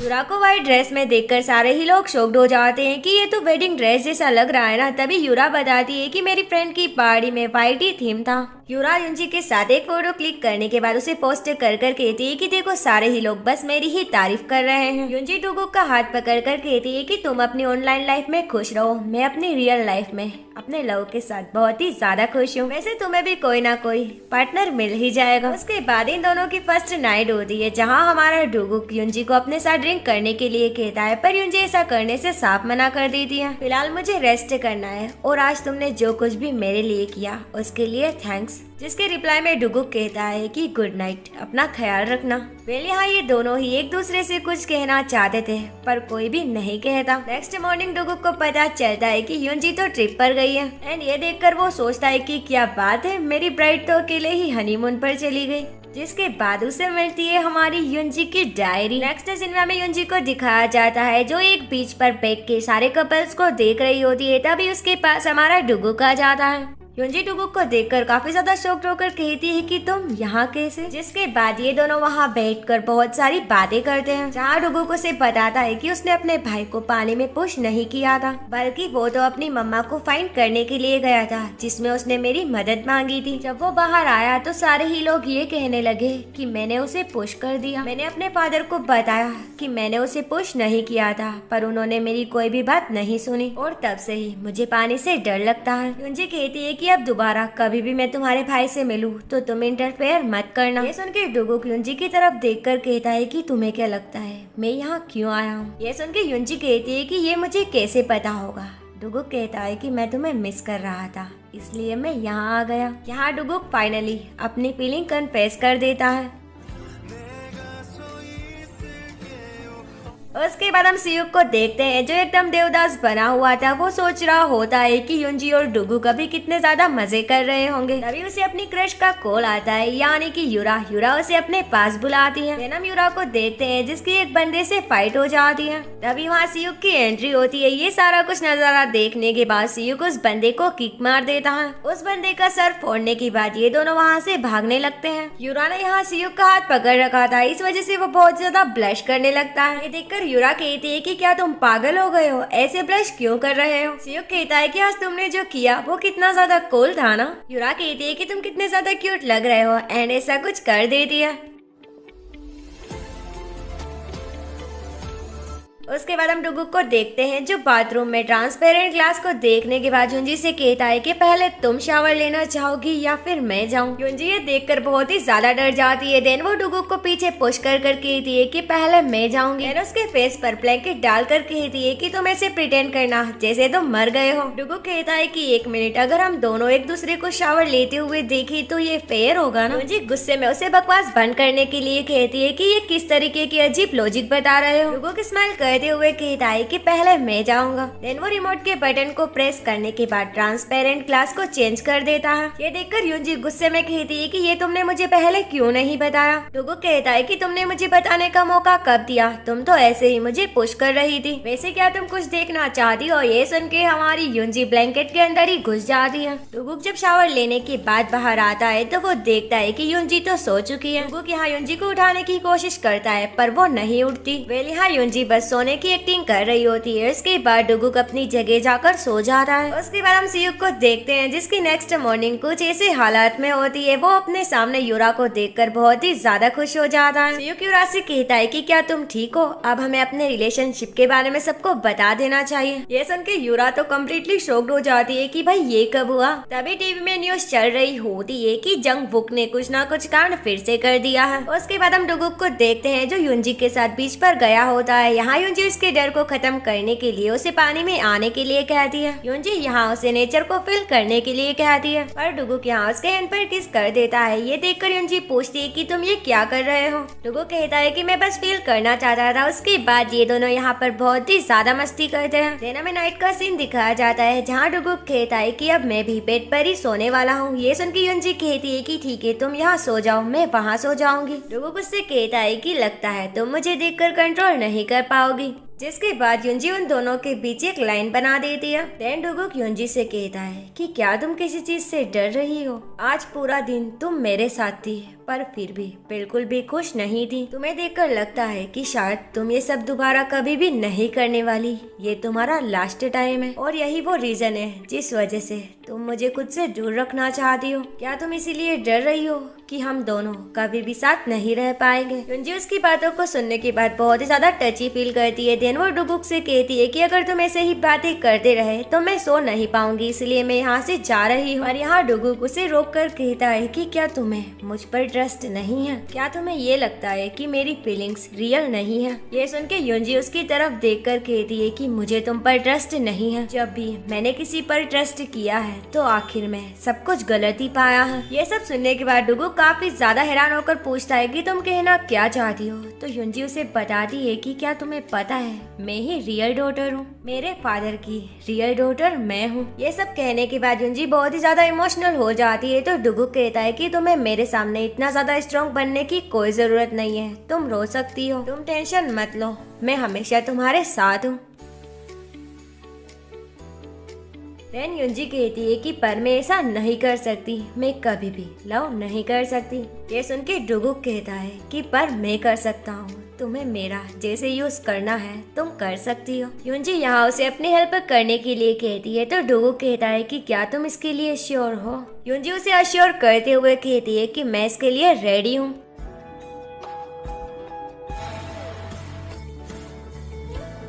वेल यहाँ ये दोनों रोमांटिक नाइट स्पेंड करते हैं। नेक्स्ट मॉर्निंग हमारी युंजी को उसकी टीचर का कॉल आता है जो उससे पूछती है कि तुमने तो कहा था कि तुमने अपनी पेंटिंग को पहले किसी को भी सेल नहीं किया, पर अभी मुझे एक पोस्ट मिली है, उस आदमी के पास तुम्हारे जैसी सेम पेंटिंग है। ये सब सुनने के बाद युंजी काफी ज्यादा शॉक्ड हो जाती है बिकॉज उसने कभी भी अपनी पेंटिंग किसी को सेल नहीं की। उसके बाद हम युंजी को ग्रैंडफादर के पास देखते हैं जहाँ वो युंजी को पूरी ही स्टोरी बता रहे होते हैं कि उस प्रेग्नेंट लेडी की डेथ के बाद युंजी की मदर उनके पास आई थी। उस वक्त युंजी की मदर भी प्रेग्नेंट थी तो ग्रैंडफादर को उन्हें देखकर उसी प्रेग्नेंट लेडी की याद आती थी, इसलिए ग्रैंडफादर ने उन्हें यहाँ से भगा दिया। 3 साल बाद वो तुम्हें लेकर वापस आई थी पर मैंने तुम्हें रखने से साफ मना कर दिया। एंड उसके बाद तुम्हारी मम्मा की डेथ हो गई जिस वजह से मैं शमन के पास गया था। शमन ने मुझे बताया कि मैंने तुम्हें क्यों नहीं पहचाना, तुम उसी प्रेग्नेंट लेडी की बच्ची हो जिसकी मेरी वजह से डेथ हो गई थी। मैंने कभी भी नहीं सोचा था कि तुम हमारी फैमिली में ऐसे वापस आओगी। ये सुन के युंजी काफी ज्यादा इमोशनल होकर कहती है कि आप इस बारे में मेरे फादर को कुछ भी मत बताना, अब मैं उन्हें बताऊंगी कि आखिर मैं कौन हूँ और आपने भी जो किया है उसका आपको रिग्रेट जरूर होगा। उसके बाद हम युंजी और डुगुक को देखते हैं जो फादर से मिलने के लिए जाते हैं। युंजी यहाँ फादर से कहती है कि क्यों ना आप गैलरी का ओनर मुझे ही बना दो। ये सुन के यूरा ऑफेंड होकर कहती है कि पर वो गैलरी तो मेरी है ना। ये सुन के फादर यूरा के ऊपर गुस्सा करते हुए कहते हैं कि क्या तुम्हें लगता है तुम ये डिजर्व करती हो? मुझे भी यही लगता है कि युंजी ही इसके लिए सुटेबल है। यूरा की इतनी ज्यादा इंसल्ट देख के हमारी युंजी तो स्माइल करने लगती है। तभी डुगुक कहता है कि मुझे भी यही लगता है कि युंजी को ही ओनर होना चाहिए। तभी युंजी वही पोस्ट मदर को दिखाकर कहती है कि मैंने सुना है कि आपने मेरी पेंटिंग को अब्रॉड में सेल कर दिया था। देखो मेरी वजह से इस गैलरी को कितना ज्यादा प्रॉफिट हुआ है। यूरा तुम टेंशन मत लो, मैं तुम्हारी पोस्ट को नहीं छीनने वाली। इसके बाद हम यूरा को देखते हैं जो अपनी मदर के ऊपर काफी ज्यादा चिल्ला रही होती है। यूरा कहती है कि मुझे जंगकुक से शादी करनी है, आप मुझे उससे शादी क्यों नहीं करने दे रही? क्या वो डिसेबल है बस इसीलिए? आप तो सीक्रेटली प्रेग्नेंट हो चुकी थी ताकि आप मेरे फादर से शादी कर सको। ये सुनने के बाद यूरा की मदर उसे एक थप्पड़ मार देती है एंड थोड़ी देर बाद वो यूरा से माफी मांगने लगती है कि मैं तुमसे बहुत ही ज्यादा प्यार करती हूँ। यूरा कहती है कि अगर ऐसा है तो मुझे जंगकुक से शादी करनी है। उसके बाद हम डुगुक की मदर को देखते हैं जो हमारी युंजी की बेस्ट फ्रेंड के पास होती है। फ्रेंड उन्हें बताती है कि बस युंजी ही डुगुक को चेंज कर सकती है। जिसके बाद डुगुक की मदर सीधे जाकर हमारी युंजी को हक कर लेती है। उसके बाद हमें एक फैमिली डिनर का सीन दिखाया जाता है जहाँ डुगुक के पेरेंट्स तो इन दोनों के बच्चों तक की प्लानिंग कर लेते हैं। पर तभी इनकी खुशियों को ग्रहण लगाने के लिए वहाँ जंगकुक टपक जाता है। पर यहाँ वो अकेला नहीं आया था बल्कि उन लोगों को सरप्राइज करने के लिए अपने साथ यूरा को भी लेकर आया था। यूरा डुगुक की मदर से कहती है कि हम दोनों डेट कर रहे हैं और आज यहाँ शादी की बात करने के लिए आए हैं। ये सुनने के बाद डुगुक और युंजी काफी ज्यादा शॉक्ड हो जाते हैं। ये सुन के मदर काफी ज्यादा शॉक्ड होकर पूछती है कि पर ये हुआ कैसे? जंगकुक कहता है कि यूरा को कैफे में एक बेड पर्सन परेशान कर रहा था तो मैंने इसकी हेल्प की। उसके बाद हम दोनों को एक दूसरे से प्यार हो गया। ये सब सुन के दुना कहती है कि अच्छा तो तुम मेरे दोनों ही भाइयों से प्यार करती हो। शायद तुम ये सोच रही हो कि मुझे कुछ भी नहीं पता, पर मुझे अच्छे से पता है कि तुम लड़कों के पीछे पागल हो। मैं तुम्हारी इस बकवास स्टोरी पर बिल्कुल भी बिलीव नहीं करने वाली। जिसके बाद जंगकुक कहता है कि यूरा मुझे पसंद करती है। आप सब डुगुक की तरह लकी थोड़ी ना होते हैं जिन्हें एक प्यार करने वाली वुमन मिल जाए। उसके बाद वो अपने पैर के बारे में बात करने लगता है। पहले उसकी नौटंकी देखने के बाद डुगुक का पारा हाई हो जाता है। डुगुक कहता है कि मैं तुम पर बिलीव नहीं करता। ये सुन के जंगकुक उसे मारने ही वाला होता है। तभी ग्रैंड मदर उन दोनों को बैठने के लिए कहती है। जंगकुक तुम यूरा को उसके घर छोड़ने के लिए जाओ और तुम दोनों अपने घर जाओ। हम युंजी को देखते हैं जो यूरा से पूछ रही होती है कि आखिर तुम ऐसा कैसे कर सकती हो। यूरा गुस्से में कहती है कि ये सब तुम्हारी वजह से हो रहा है, तुम्हें तुम्हारी जगह पता होनी चाहिए। जो मेरा है वो तुम कभी भी नहीं ले सकती। ये सुन के युंजी कहती है कि क्या तुम मुझे फेक कहना चाहती हो? आखिर तुम्हारी हिम्मत हुई कैसे मुझे फेक कहने की? अब इनकी महाभारत और ज्यादा ना बढ़ जाए इसलिए डुगुक आकर अपनी बंदी को वहाँ से लेकर चला जाता है। जंगकुक यूरा से कहता है कि अब तुम्हें ही कुछ करके मेरी ग्रैंड मदर को मनाना होगा। क्या तुम भूल गई हम दोनों एक टीम है। नेक्स्ट मॉर्निंग हम स्टेप मदर को देखते हैं जिनका बिजनेस अब काफी ज्यादा लॉस में जा रहा होता है तो वो अपनी सेल्स बढ़ाने के लिए कहती है। तभी वहाँ युंजी आकर कहती है कि मैं आपकी इसमें मदद कर सकती हूँ। वो अपने साथ मीडिया वालों को भी लेकर आई थी। जिसके बाद वो यहाँ अपनी मम्मा का भी इंट्रोडक्शन करवाती है। स्टेप मदर युंजी से कहती है कि अगर तुमने सेल्स बढ़ाने में मदद की तो हम तुम्हें 50% पे करेंगे। यह सुन के युंजी कहती है कि मुझे पैसे नहीं चाहिए बल्कि मुझे ये सेंटर पीस चाहिए, यही पेंटिंग जो आर्टिस्ट सुनजिन ने बनाई है। स्टेप मदर उसे वो पेंटिंग देना तो नहीं चाहती थी पर वो कर भी क्या सकती है। उसके बाद वो पेंटिंग हमारी युंजी को मिल जाती है। युंजी अपने फादर के पास जाकर उनसे कहती है कि यूरा जंगकुक से शादी करना चाहती है पर मुझे लगता है कि जंगकुक एक अच्छा इंसान नहीं है। जिसके बाद वो अपने फादर को मसाज करने लगती है पर मसाज तो बस एक बहाना था। वो तो उनका हेयर लेना चाहती थी ताकि वो उनका डीएनए टेस्ट करवा सके और उसे पता चल सके कि क्या वो सच में उन्हीं की बेटी है।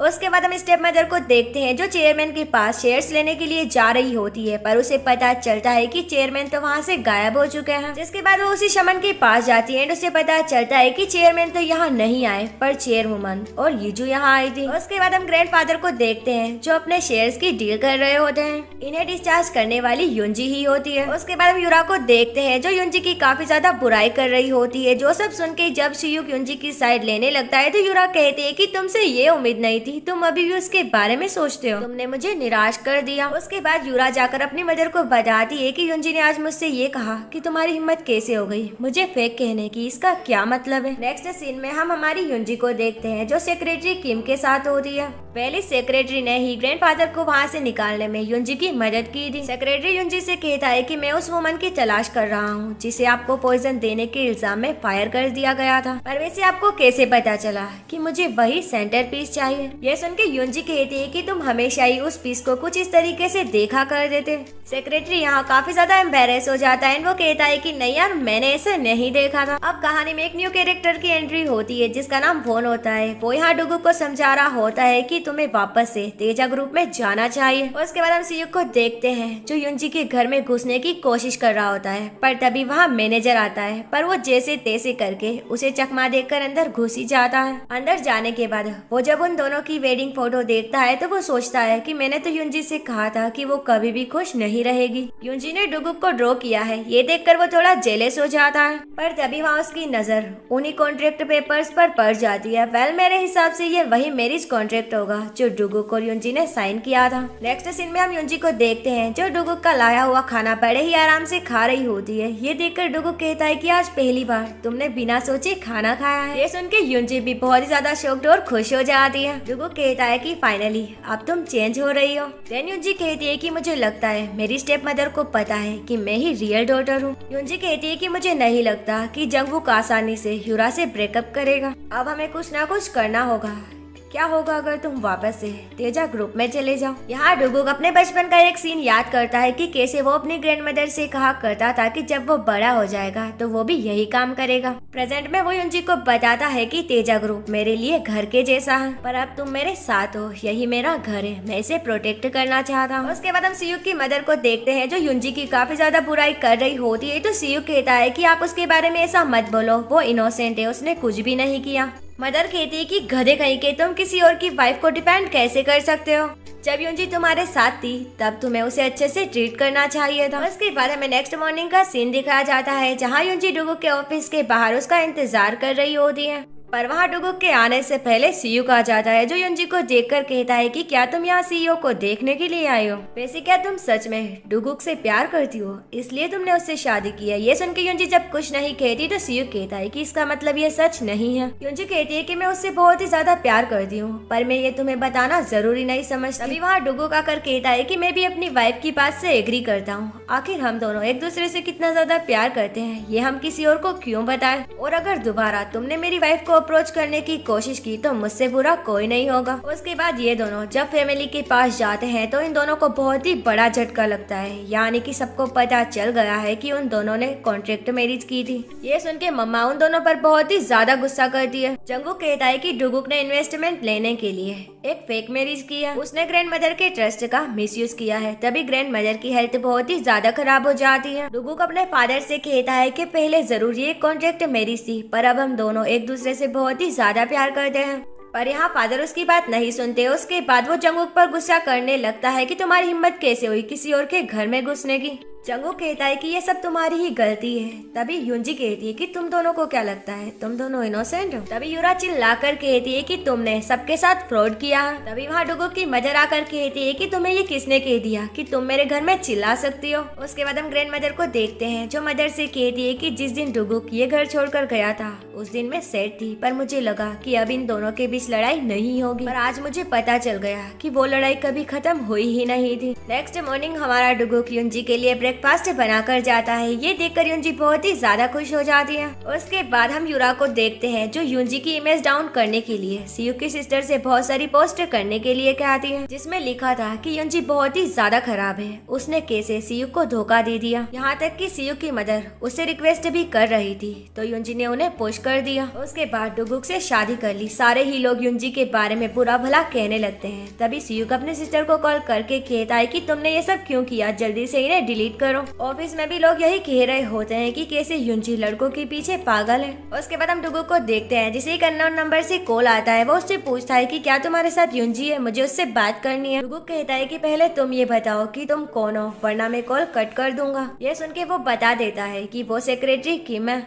पर इन दोनों ने यहाँ क्या बात की है ये अभी हमें नहीं दिखाया जाता। उसके बाद हम एक लेडी को देखते हैं जो डुगुक की मदर को हिट करने ही वाली होती है, तभी बीच में युंजी आ जाती है। दरअसल वो लेडी डुगुक के बारे में भला बुरा कह रही थी। युंजी यहाँ उन्हें डुगुक की मदर से माफी मांगने के लिए कहती है, जिसके बाद मदर युंजी से कहती है कि तुम्हें क्या लगा, अगर तुम ऐसा करोगी तो मैं अपने माइंड को चेंज कर दूंगी। तभी वहाँ डुगुक आ जाता है जो अपनी मदर से कहता है कि मदर आपको पता है ना कि युंजी को एडॉप्ट करने के बाद इसके घर वाले इसे किस तरीके से ट्रीट किया करते थे। युंजी आज तक अच्छे से खाना नहीं खा पाती है क्योंकि एक बार किसी ने इसके खाने में पॉइजन मिला दिया था और अब युंजी की इमेज खराब करने के लिए उन लोगों ने ये सारी पोस्ट की है। डुगुक यहाँ नील डाउन होकर अपनी मदर से रिक्वेस्ट करने लगता है कि मदर प्लीज हमारी मदद करो। ये सब देख के मदर भी इमोशनल हो जाती है। उसके बाद मदर कहती है कि अब स्टेप मदर से मैं खुद ही मिलने के लिए जाऊंगी। नेक्स्ट सीन में स्टेप मदर कह रही होती है कि क्या आप मेरी बेटी और अपने बेटे का ब्रेकअप कराने के लिए एग्री हो। मदर के हाँ करने पर स्टेप मदर कहती है कि हमें जल्दी से डिवोर्स पेपर रेडी करवाने होंगे।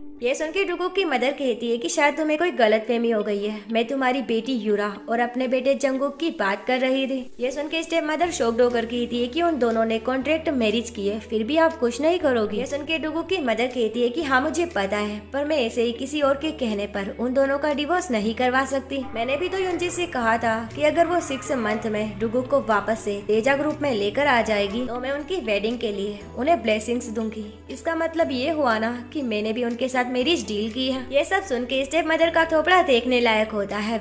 यहाँ वो डुगुक की मदर से कहती है कि स्टेप मदर ही होती है। ये सुन के डुगुक की मदर भड़क जाती है तो ली जंगी कहती है कि क्या समधन जी आप मुझसे लड़ाई करने की कोशिश कर रही हो। डुगुक की मदर कहती है कि पहले तुमने शुरू किया, आज तक मुझे किसी ने स्टेप मदर नहीं कहा पर तुमने आज कह दिया। यूरा ये सारी बातें जंगुक को बताकर कहती है कि डुगुक की मदर कोई ऑर्डिनरी वुमन नहीं है, अगर वो डुगुक के साथ है तो क्या हम जीत पाएंगे। जंगुक कहता है कि ये तुम पर डिपेंड करता है, इसके लिए तुम्हें मेरी मदद करनी होगी। वेले दोनों एक साथ अच्छे लगते हैं क्योंकि दोनों ही एक जैसे हैं। उसके बाद हम सोई को देखते हैं जो यूरा को बताती है कि किसी ने हमारी पोस्ट पर कमेंट की है। उसने लिखा है कि युंजी स्कूल टाइम से ही लड़कों के पीछे पागल थी। सोई जब वहाँ से बाहर निकलती है तो वो वहाँ सियुक को देख लेती है। सियुक उसे समझाने की कोशिश करता है कि तुम्हें अब वो पोस्ट डिलीट कर देनी चाहिए, पर यहाँ सोई उसकी कोई भी बात नहीं सुनती।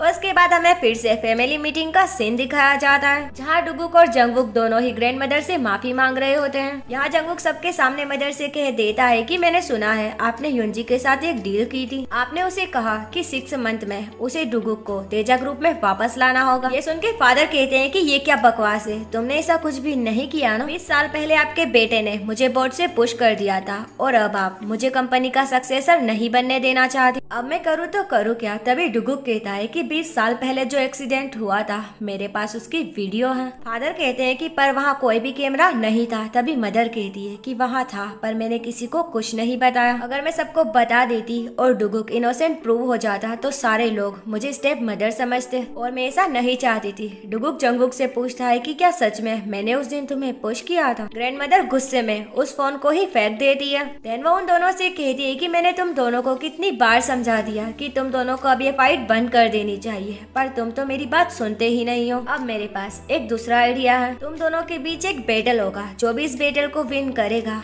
उसी के पास ये कंपनी जाएगी। डुगुक जल्दी से तुम्हें इस कंपनी में वापस आना होगा, इसका रिजल्ट मैं 1 ईयर में डिसाइड करूंगी। डुगुक के वापस आने की न्यूज सुन के जंगुक का मुंह देखने लायक होता है। जब डुगुक घर जाता है तो हमें इन दोनों का लवी डवी सीन देखने के लिए मिलता है, यानी कि अब ये दोनों ही एक रियल कपल बन चुके हैं। नेक्स्ट मॉर्निंग हम डुगुक को देखते हैं जो सियुक से कहता है कि मैंने सुना है तुमने इस इशू पर कोई भी एक्शन लेने से मना कर दिया, क्या तुम इस इशू को अवॉइड करने की कोशिश कर रहे हो या फिर इसी इशू को और भी ज्यादा बड़ा बनाना चाहते हो। सियुक कहता है कि मैं ऐसा कुछ भी नहीं करना चाहता, तो डुगुक कहता है कि जल्दी से इस सीसीटीवी फुटेज को देखो, आखिर तुम्हारी हिम्मत हुई कैसे मेरे घर में घुसने की। मुझे सब कुछ पता चल गया है कि उस दिन तुम मेरे घर गए थे और ये सब यूरा के लिए कर रहे हो। अगर तुम्हारी बहन जेल चली गई तो तुम्हारी मम्मी को कैसा फील होगा। ये सुन के सियुक डरते हुए कहता है कि मैंने अपनी बहन से वो सब डिलीट करने के लिए कहा था, पर वो थोड़ी इमेच्योर है, मैं उससे बात जरूर करूंगा। डुगुक कहता है कि तुम्हें ये भी प्रूफ करना होगा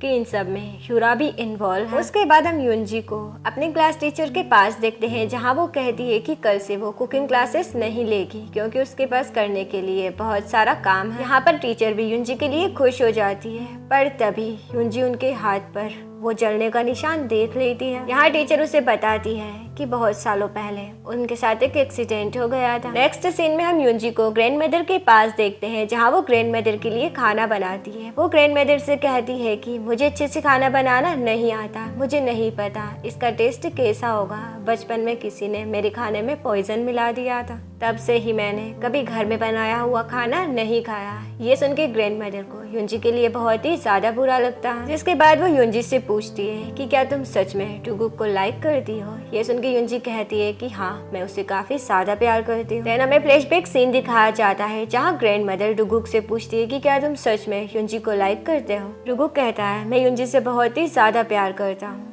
युंजी के आने से पहले मेरा घर नहीं था, पर अब मुझे लग रहा है जैसे मुझे मेरा घर मिल गया हो। प्रेजेंट में ग्रैंड मदर खुद से कहती है कि वो हमेशा ही लोगों के लिए बिल्डिंग्स बनाती रही, पर वो अपने बेटी के लिए एक घर नहीं बना पाई, पर फाइनली उसे अपना घर मिल गया। भला मैं इन दोनों के अगेंस्ट कैसे हो सकती हूँ। देन हम युंजी को देखते हैं, जिसे मैनेजर कॉल करके बता देता है कि उसने उस मेड को फाइंड कर लिया। नेक्स्ट डे युंजी उस मेड से मिलने के लिए जाती है। इसके बाद वो उसे एक पास्ट का सीन बताने लगती है, जहाँ ली जंगी सारे ही सामान को फेंक रही थी और उल्टी बातें कर रही थी। उस दिन जब तुम स्कूल से घर आई थी तो तुम खाना खाने के बाद बीमार हो गई, तुम्हारे खाने में पॉइजन मिला हुआ था। मैंने उसको देख लिया, तब उसने सारा ही इल्जाम मेरे ऊपर लगा दिया कि मैंने तुम्हें पॉइजन दिया है। उसने मुझे बाहर निकाल दिया, पर मुझे तुम्हारी चिंता हो रही थी, इसीलिए मैं तुम्हारे पास वापस आई। अंदर जाने के बाद मैंने देखा वो लेडी किसी से बात कर रही है, तो मैं वहीं पर छुप गई। मैंने सुना कि वो तुमसे कह रही है कि क्या तुम मेरे ही हाथों से मरना चाहती थी, और काफी ज्यादा खुश हो रही थी। जिसके बाद ली जंगी वहाँ से चली गई। जिसके बाद युंजी अपने ग्रैंडफादर के पास जाकर उनसे पूछती है कि ली जंगी की शादी मेरे पापा से कैसे हुई। तो ग्रैंडफादर उसे बताने लगते हैं कि वो सेक्रेटरी ऑफिस की असिस्टेंट थी, जो वहाँ एक पेपर पर एक आदमी की फोटो देखती है जिसने कुछ सालों पहले एक घर में आग लगा दी थी। नेक्स्ट डे सीयूक आकर डुगुक को बताता है कि उसके बहन ने सब कुछ डिलीट कर दिया है, पर इन सब में यूरा की कोई भी गलती नहीं है। डुगुक कहता है कि मैंने तुम्हें पहले ही कहा था, तुम्हें ये प्रूव करना होगा कि इन सब में यूरा भी इन्वॉल्व है। ये सुन के सीयूक कहता है कि नहीं, इसमें यूरा की कोई भी गलती नहीं है, सब कुछ मैंने किया था। डुगुक गुस्से में कहता है कि क्या तुम दोनों के बीच कुछ चल रहा है। ये सुन के सीयूक कहता है कि मैं तो बस उस लड़की को प्रोटेक्ट कर रहा हूँ जिसके लिए मेरे अंदर फीलिंग्स है। ये सुन के डुगुक स्माइल करते हुए कहता है कि अच्छा यूरा के लिए, पर वो तो किसी और मैन के साथ है, वो जल्दी ही जंगबुक से शादी करने वाली है। ये सुन के तो सीयूक काफी ज्यादा हैरान हो जाता है। जिसके बाद वो भागते हुए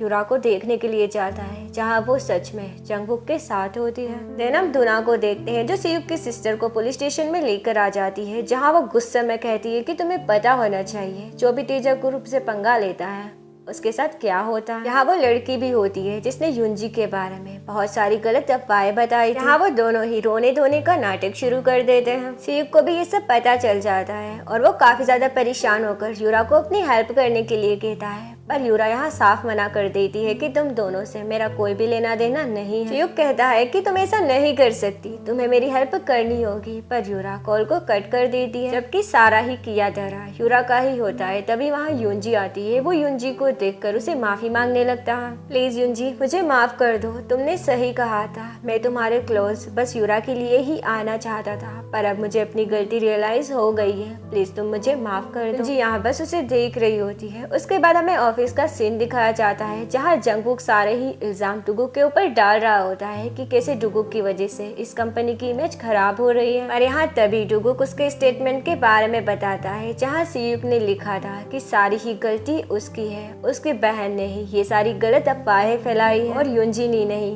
बल्कि सीयूक ने युंजी को चीट किया था। वो हान यूरा को पसंद करता था। वैसे यूरा तो जंगबुक तुम्हारी फियांसी है ना। डेट में यहाँ सारी ही चीजें क्लियर हो जाती है और जंगबुक फंस जाता है। तभी डुगुक कहता है कि तुम्हें ध्यान देना चाहिए, हमारी कंपनी लॉस में चल रही है, तुम्हें दूसरे की वाइफ पर नजर रखने के बजाय अपने काम पर ध्यान देना चाहिए। हम युंजी को अपने फादर के ऑफिस में देखते हैं, जहाँ डुगुक की मदर कहती है कि आपकी बेटी यूरा ऐसा कैसे कर सकती है। जिसके बाद यहाँ यूरा के नाटक शुरू हो जाते हैं। वो कहती है कि मैं डुगुक को काफी ज्यादा पसंद करती थी, जब मैंने उसे खुद से अलग होते हुए देखा तो मैं ये सह नहीं पाई और मैंने ये सब किया, प्लीज मुझे माफ कर दो। यहाँ ली जंगी भी उसकी प्लानिंग प्लॉटिंग समझ जाती है, जिसके बाद वो उसका सपोर्ट करते हुए कहती है कि युंजी ये तुम्हारी छोटी बहन है, तुम्हें इसे माफ कर देना चाहिए। युरा भी कहती है कि बहन तुम मुझे जो कहोगी अब मैं बस वही करूंगी, प्लीज मुझे माफ कर दो। तभी फादर को एक बैड न्यूज मिलती है कि उनकी कंपनी लॉस में जा रही है। ये देखकर उनकी हालत खराब हो जाती है, जिसके बाद हम उन्हें हॉस्पिटल में देखते हैं। यहाँ उनके पास ली जंगी आकर उन्हें भड़काने लगती है कि कैसे ग्रैंडफादर ने डुगो की ग्रैंडमदर को पैसे दिए हैं। वो उन्हें गलत मेडिसिन देकर युंजी के खिलाफ भी भड़काने लगती है। जिसके बाद हम ग्रैंडफादर को देखते हैं जो किसी से अपने शेयर्स के बारे में बात कर रहे होते हैं। अपने हस्बैंड के बीमार होने की वजह से ली जंगी ऑफिस में जाकर सबको बताती है कि अब वो यहाँ की चेयरवुमन है। देन हम युंजी को देखते हैं जिसे पता चल जाता है कि उसी आदमी ने उस घर में आग लगाई थी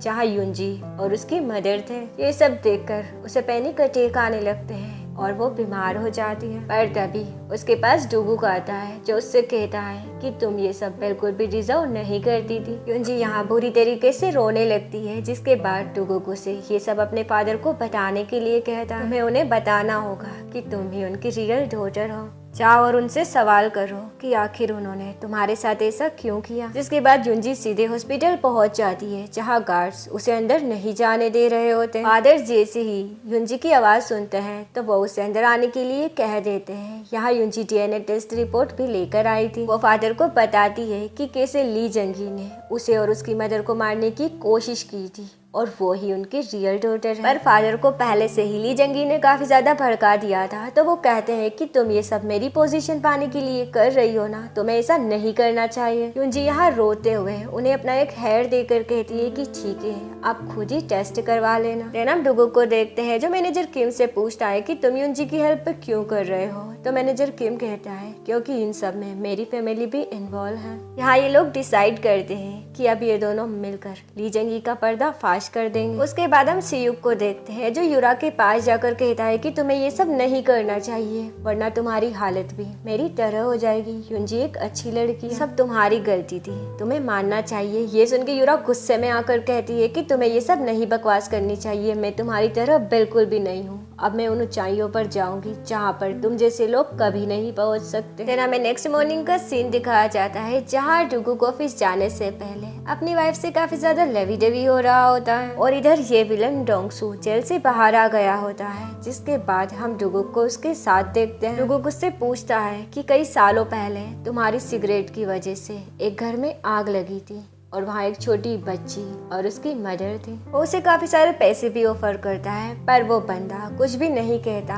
बल्कि बातों को घुमाने लगता है। इधर ली जंगी सारे ही शेयर होल्डर्स को अपनी साइड कर रही होती है। दूसरी तरफ जब ये युंजी को पता चलता है कि शेयर होल्डर की लिस्ट में उसकी क्लास टीचर का भी नाम है, ये जान के वो काफी ज्यादा हैरान हो जाती है। मैनेजर केम के थ्रू ये बात ली जंगी को भी पता चल जाती है कि उस टीचर के पास हान ग्रुप के शेयर्स हैं। जिसके बाद वो उससे मिलने के लिए निकल जाती है। देन हम युंजी को देखते हैं जो टीचर से जाके पूछती है कि क्या आप वो शेयर्स मुझे दे दोगे। टीचर उसे बताती है कि वो हमेशा ही ऐसे ही इन्वेस्टमेंट करती रहती थी और इसीलिए उसने उसकी पेंटिंग को भी खरीदा था। टीचर इसके लिए तुरंत ही मान जाती है। तो युंजी पूछती है कि आप ऐसा क्यों कर रही हो। तो टीचर कहती है क्योंकि हम दोनों दोस्त हैं। यहाँ युंजी सारी बातों को याद करती है कि कैसे टीचर ने एक बार उससे कहा था कि वो उसकी हेल्प करना चाहती है। और यहाँ युंजी को जैसे ही उनका नाम पता चलता है तो वो काफी ज्यादा शॉक्ड हो जाती है। इसके बाद फाइनली वो लेडी युंजी को बता देती है कि वो ही युंजी की रियल मदर है। उस फायर इंसिडेंट के बाद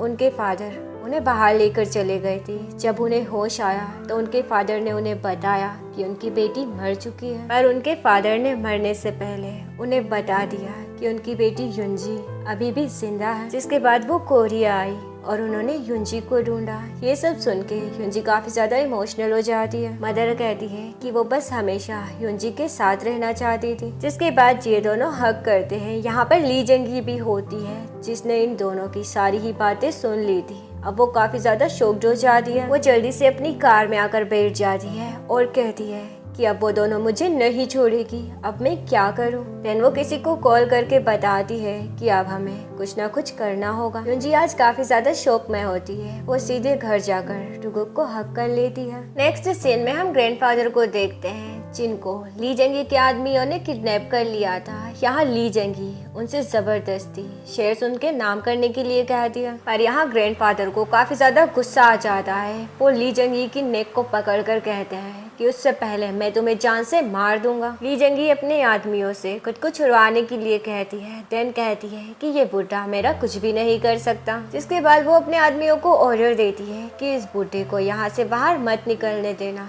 दूसरी तरफ जब युनजी को पता चलता है कि ग्रैंडफादर गायब हो चुके हैं तो वो काफी ज्यादा परेशान हो जाती है। हम उसी आदमी को देखते हैं जो ली जंगी के घर के बाहर खड़ा होता है। यूरा जैसे ही उसे देखती है तो पूछती है कि आखिर ये अजीब सा आदमी कौन है। अब भला यूरा को क्या पता कि वो तो ली जंगी का पुराना आशिक है। ली जंगी यहाँ से यूरा को भेजकर उस बंदे के पास जाकर पूछती है कि तुम यहाँ क्या कर रहे हो। तो वो बंदा उसे डुगुक के बारे में बता देता है कि किसी एक हैंडसम लड़के ने मुझे बहुत सारे पैसे ऑफर किए हैं। ली जंगी यहाँ घबराते हुए कहती है कि वो बच्ची और उसकी माँ जिंदा है जिसके घर में तुमने आग लगा दी थी, तुम्हें उन्हें फिर से मारना होगा। जिसके बाद ली जंगी अपने हस्बैंड से मिलने के लिए जाती है। वो फिर से उनका ब्रेन वॉश करते हुए कहती है कि वो हमारी कंपनी को बर्बाद करना चाहते हैं, पर मैं हमारी कंपनी को बचा लूंगी। आप आराम करो, मैं अकेले ही सब कुछ हैंडल कर लूंगी।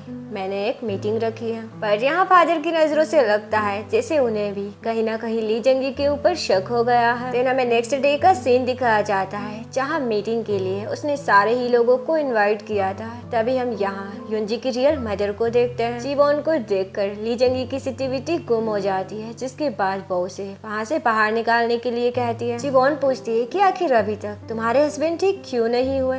युनजी और डुगुक भी उनकी मदद करना चाहते थे, पर ली जंगी उन सबको बाहर निकालने का ऑर्डर दे देती है। तभी यहाँ एंट्री होती है ग्रैंडफादर की, जो काफी ज्यादा गुस्से में कहते हैं कि ली जंगी मुझे नहीं पता मेरा बेटा इन सब के लिए एग्री करता है या नहीं, पर एज की शेयर होल्डर होने के नाते मैं तुम्हें चेयरमैन बिल्कुल भी नहीं बनने दूंगा। ग्रैंडफादर बॉडीगार्ड से कहते हैं कि जल्दी से इन दोनों को छोड़ दो वरना मैं तुम्हें छोड़ूंगा नहीं। जिसके बाद वो अपने सारे ही शेयर्स युनजी के नाम कर देते हैं। वो जैसे ही यहाँ जीवोन को देखते हैं तो उसे तुरंत पहचान लेते हैं, जिसके बाद वो अपने किए के लिए उनसे माफी मांगते हैं। ये सब देखकर ली जंगी वहाँ से भाग जाती है। जिसके बाद युनजी की मदर डुगुक से मिलती है। देन वो कहती है कि तुम मेरी बेटी का अच्छे से ध्यान रखना। ली जंगी भागते हुए अपने हस्बैंड के पास पहुँच जाती है और उन्हें सारा कुछ बताने लगती है कि कैसे सारे ही लोग उनके खिलाफ हो चुके हैं। पर यहाँ फादर को पहले से ही सब कुछ पता चल गया था। ग्रैंडफादर भी वहाँ उसी मेड को लेकर आ जाते हैं और फादर ली जंगी को टेस्ट रिपोर्ट दिखाते हुए कहते हैं कि तुमने मुझसे झूठ कहा, युनजी मेरी रियल डॉटर है। ये सारी बातें यूरा ने भी सुन ली होती है। ली जंगी जब फिर से युनजी को फेक कहने वाली होती है तो फादर उसके ऊपर कॉफी फेंक देते हैं और उसे अपने घर से बाहर निकाल देते हैं। ये सब देखकर यूरा तो बहुत ही ज्यादा शॉक्ड हो जाती है। इसी कहा ली जंगी को घर से बाहर निकाल दिया जाता है। जब उसके पास युनजी आती है तो ली जंगी गुस्से में कहती है कि तुम कुछ भी कर लो, तुम्हें कोई भी प्रूफ नहीं मिलेगा। ली जंगी जब होटल जाती है तो उसे पता चलता है कि उसके सारे ही कार्ड को ब्लॉक कर दिया गया है। जिसके बाद उसे अपने पुराने आशिक के पास जाना पड़ता है, जहाँ जाकर वो उसके साथ एक मोटेल में रहेगी। वो बंदा यहाँ पे डुगुक को नोटिस कर लेता है, जिसके बाद वो डुगुक को बताता है कि ली जंगी ने मुझे युनजी को मारने के लिए पैसे ऑफर किए हैं। डुगुक उसे एक ट्रैकिंग डिवाइस देते हुए कहता है कि मैं तुम्हें ली जंगी से भी ज्यादा पैसे दूंगा। यहाँ हम समझ सकते हैं कि ये बंदा किसी के भी साथ लॉयल नहीं है। उसके बाद हम यूरा को देखते हैं, जिसे पता चलता है कि वो प्रेग्नेंट है। और इधर हमारी युनजी डुगुक को अपनी पेंटिंग दिखाते हुए कहती है कि मैं एक पेंटिंग की तलाश कर रही हूँ जो मैंने पहले बनाई थी। उसका नाम था फ्रोजन स्प्रिंग। डुगुक युनजी को हक करके कहता है कि अब हम दोनों एक साथ रहेंगे हर सीजन में। ये सुन के युनजी थोड़ी इमोशनल हो जाती है। जिसके बाद डुगुक उसे अपनी शादी रजिस्टर करने के लिए कहता है। नेक्स्ट सीन में हम यूरा को जंगवुक के साथ देखते हैं। जंगवुक को फंड्स की जरूरत होती है, इसीलिए वो यूरा को कुछ पेंटिंग सेल करने के लिए कहता है, जिसके लिए यूरा भी मान जाती है। पर वो यहाँ जंगवुक को नहीं बता पाती कि वो प्रेग्नेंट है। दूसरी तरफ इन दोनों का रोमांस अभी तक चल ही रहा होता है। डुगुक तो बच्चे तक की प्लानिंग कर लेता है। उसे देखकर युनजी बहुत ही ज्यादा खुश होती है। नेक्स्ट मॉर्निंग डुगुक अपनी डॉक्टर फ्रेंड से कहता है कि वो अपनी वाइफ को कुछ बताना चाहता है, पर वो उसे बता नहीं सकता। ये सुन के उसकी फ्रेंड कहती है कि तुम्हें उसे बता देना चाहिए उससे पहले कि वो खुद पता करे। इधर ली जंगी को जब पता चलता है कि यूरा प्रेग्नेंट है तो वो बहुत ही ज्यादा खुश हो जाती है, जैसे कि यूरा को कोई गोल्ड मेडल मिला हो। वो कहती है कि तुम्हारे पास अब तेजा ग्रुप का हायर है, तुम उनके घर में आसानी से जा सकती हो। ली जंगी जब डोंगसू के साथ होती है तो डोंगसू उस डिवाइस को ऑन कर देता है, जिस वजह से सारे ही लोग उनकी बातें सुन रहे होते हैं। यहाँ ही लोग बातें कर रहे होते हैं कि गैलरी में रखी पेंटिंग फेक है और रियल पेंटिंग्स को उसने कहीं और छुपा रखा है। ये सुन के युनजी मैनेजर किम से कहती है कि मैंने जो तुम्हें पेंटिंग दी थी जरूर वो भी फेक होगी, मैं श्योर हूँ, तुम्हें चेक करना चाहिए। ये सीन यहीं पर कट हो जाता है। नेक्स्ट सीन में हम यूरा को देखते हैं जो जंगकुक को बता देती है कि वो प्रेग्नेंट है। ये सुन के जंगकुक बहुत ही ज्यादा खुश हो जाता है। वो अपने फादर को भी ये बात बताते हुए कहता है कि वो यूरा से शादी करना चाहता है। फादर कहते हैं कि तुम्हारी ग्रैंडमदर इसके लिए नहीं मानेगी। ये सुन के जंगकुक कहता है कि जब आपने मुझे नहीं छोड़ा तो मैं अपनी फैमिली को कैसे छोड़ सकता हूँ, मुझे उससे शादी करनी है। यूरा जब गैलरी में होती है तो वहाँ डोंगसू आता है। उसे देखकर वो बहुत ही ज्यादा शॉक्ड हो जाती है। वो उसे बताता है कि कल तुम्हारी मदर ये मेरे साथ मोटेल में ही छोड़कर आ गई थी। वैसे तुम तो मेरी तरह दिखती हो, कहीं तुम मेरी ही डॉटर तो नहीं हो। ये सुन के यूरा बहुत ही ज्यादा शॉक्ड हो जाती है। देन हम मैनेजर किम को देखते हैं जिन्हें पता चल जाता है कि आर्टिस्ट सुनजिन की वो पेंटिंग फेक है। इधर यूरा अपनी मदर के पास जाकर उनसे पूछती है कि मदर मुझे बताओ, आपने कुछ गलत नहीं किया ना, मैं फादर की ही बेटी हूँ ना। ये सुन के ली जंगी बहुत ही ज्यादा शॉक्ड हो जाती है, जिसके बाद वो कहती है कि हाँ तुम अपने पापा की ही बेटी हो। जिसके बाद यूरा कहती है कि हमारी गैलरी पर केस कर दिया गया है, हम फेक पेंटिंग सेल करते हैं, आपको यहाँ से भागना चाहिए। तभी वहाँ पुलिस आ जाती है, जिसे देखकर ली जंगी अपने आशिक के साथ वहाँ से फरार हो जाती है। वो उससे कहती है कि तुम्हें नर्सिंग होम चलना होगा, रियल पेंटिंग वहीं पर है। ये सारी बातें डुगुक भी सुन लेता है। ली जंगी जब अपने सामने युनजी को देखती है तो वो डोंगसू से कहती है कि ये वही लड़की है तुम्हें जिसे जान से मारना होगा। ये सब सुन के डुगुक युनजी के लिए बहुत ही ज्यादा परेशान हो जाता है। तभी युनजी एक कार को अपने सामने आते हुए देखती है। ली जंगी उसे टक्कर मार पाती उससे पहले वहाँ डुगुक अपनी कार को बीच में लेकर आ जाता है। वो काफी ज्यादा परेशान होकर युनजी से पूछता है कि क्या तुम ठीक हो, मैं डर गया था, मुझे लगा मैं तुम्हें दोबारा खो दूंगा। वो युनजी को हक कर लेता है, पर युनजी यहाँ काफी ज्यादा शौक में थी। वो उससे पूछती है कि तुमने क्या कहा दोबारा। तभी वहाँ पुलिस आ जाती है जो ली जंगी और सुनजिन को पकड़ लेते हैं। यहाँ हमें पता चलता है कि आर्टिस्ट सुनजिन मैनेजर किम के फादर हैं, जिन्हें ली जंगी ने कैद कर रखा था। जब मदर पुलिस स्टेशन में आती है तो वो डोंगसू से पूछती है कि तुम्हारी हिम्मत कैसे हुई कई सालों पहले हमारे घर में आग लगाने की और आज मेरी बेटी को हर्ट करने की। ये सुन के डोंगसू यहाँ ली जंगी का नाम ले लेता है, जिसके बाद मैनेजर किम कहता है कि ली जंगी ने ही सुनजिन को कैद किया था और इतना ही नहीं, उनके मरने की फेक न्यूज भी वायरल की थी। ली जंगी को अरेस्ट कर लिया जाता है। उसके बाद हम युनजी को देखते हैं जो डुगुक से पूछती है कि तुमने ऐसा क्यों कहा कि तुम मुझे दोबारा खो दोगे। ये सुन के डुगुक से पानी का ग्लास नीचे गिर जाता है। जब वो उसे उठाने वाला होता है तभी युनजी उसके हाथ पर वही डेट देख लेती है, जिसका मतलब था कि डुगुक ने भी टाइम ट्रेवल किया है। ये देखकर युनजी बहुत ही ज्यादा शॉक्ड हो जाती है। युनजी उससे पूछती है कि इसका मतलब तुम्हें सब कुछ शुरू से ही पता था पर तुमने मुझे कुछ नहीं बताया। डुगुक इमोशनल होकर कहता है कि हाँ मैंने भी तुम्हारी तरह टाइम ट्रेवल किया है। उस दिन तुम्हारी कार का एक्सीडेंट मेरी ही कार से हुआ था, जिसके बाद तुम्हारी डेथ हो गई। उस दिन प्रेस कॉन्फ्रेंस के बाद मैं तुमसे मिलने के लिए ही आ रहा था और तभी हमारा एक्सीडेंट हो गया। उसी दिन मेरी भी मौत हो गई। जब मैं पास्ट में आया तो मैं कैसे भी करके तुम्हें फाइंड करना चाहता था, पर उससे पहले तुमने ही मुझे फाइंड कर लिया। तुम्हारी मौत मेरी वजह से हुई, भला मैं तुम्हें ये कैसे बता सकता था। ये सुन के युनजी घर छोड़कर जाने लगती है। डुगुक कहता है कि ये जगह तुम्हारे लिए सेफ है, मैं खुद यहाँ से चला जाता हूँ। जिसके बाद युनजी बहुत ही ज्यादा रोती है। नेक्स्ट डे डुगुक को पता चलता है कि कंपनी की वजह से एक एम्प्लॉय की डेथ हो चुकी है और इसके लिए जंगकुक ने फेक डॉक्यूमेंट्स बनाए हैं। दरअसल उसमें ये लिखा था कि उस एम्प्लॉय की डेथ उसकी ही वजह से हुई। कंपनी का कहना है कि इसमें कंपनी की कोई भी गलती नहीं है, उस एम्प्लॉय की एक प्रेग्नेंट वाइफ होती है। डुगुक को ये सब बहुत ही ज्यादा अजीब लगता है। उसके बाद हम युनजी को देखते हैं जो अपनी मदर के साथ कुछ टाइम स्पेंड करती है और दूसरी तरफ यूरा जंगकुक की फैमिली को बता देती है कि वो प्रेग्नेंट है। डुगुक को पता चलता है कि कंपनसेशन ना करना पड़े, इसीलिए जंगकुक ने फेक डॉक्यूमेंट्स बनाए हैं। जिसके बाद वो ग्रैंडमदर को सारी ही चीजें बता देता है, कैसे जंगकुक कंपनी के फंड्स का गलत इस्तेमाल किया करता था। अब सबको सच पता चल गया था। जिसके बाद डुगुक युनजी को कॉल करके कहता है कि उसके लिए एक सरप्राइज है, मेरे रूम में एक सीक्रेट डोर है। यूंजी जैसे ही वहाँ जाती है तो वो अपनी पेंटिंग को वहाँ देखकर बहुत ही ज़्यादा शॉक्ड हो जाती है। वो खुद से कहती है कि आखिर ये पेंटिंग डुगुक के पास क्या कर रही है। दरअसल ये वही फ्रोजन स्प्रिंग पेंटिंग है जिसे यूंजी ढूंढ रही थी।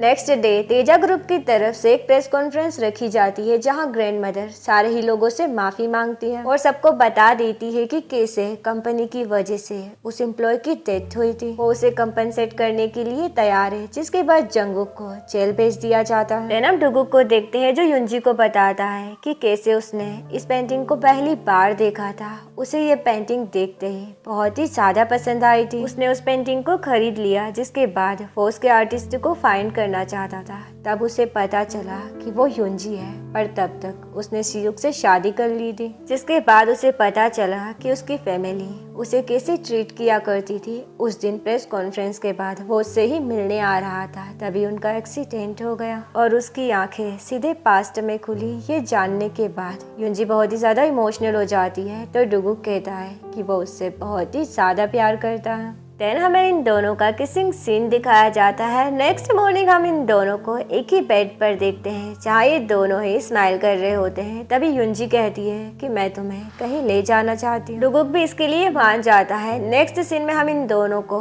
उसी शमन के पास देखते हैं। वो उस शमन को बताते हैं कि कैसे वो 1 साल पीछे आ गए हैं। शमन कुछ जंतर मंतर पढ़ने के बाद कहती है कि तुम दोनों में से एक की मौत होकर रहेगी। डुगुक कहता है कि क्या कोई और रास्ता है जिससे हम दोनों ही जिंदा रह सके। ये सुन के शमन कहती है कि ये सब भगवान की मर्जी है। अब कहानी 7 महीने आगे चली जाती है जहाँ हम इन लोगों को बहुत ही ज्यादा खुश देख पाते हैं। तभी एक और गुड न्यूज मिलती है कि यूंजी प्रेग्नेंट है, यानी कि डुगुक जल्दी ही पापा बनने वाला है। डुगुक को जब ये पता चलता है तो वो बहुत ही ज्यादा खुश होकर यूंजी को हक कर लेता है। नेक्स्ट सीन में डुगुक को सेक्रेटरी कॉल करके बाहर बुलाता है। जब वो उसके पास जाता है तो सेक्रेटरी कहता है कि जंगकुक ने सुसाइड करने की कोशिश की थी। जब उसे हॉस्पिटल ले जाया गया तो वो वहाँ से भाग गया। डुगुक भागते हुए अपने घर पहुँच जाता है जहाँ उसे यूंजी कहीं पर भी नहीं मिलती। दरअसल यूंजी को एक ब्लैक हेलमेट पहने बंदे ने किडनैप कर लिया था। सेक्रेटरी सीसीटीवी फुटेज के जरिए डुगुक को सब कुछ बता रहा होता है। तभी वो काफी ज्यादा शॉक्ड होकर कहता है कि जंगकुक ने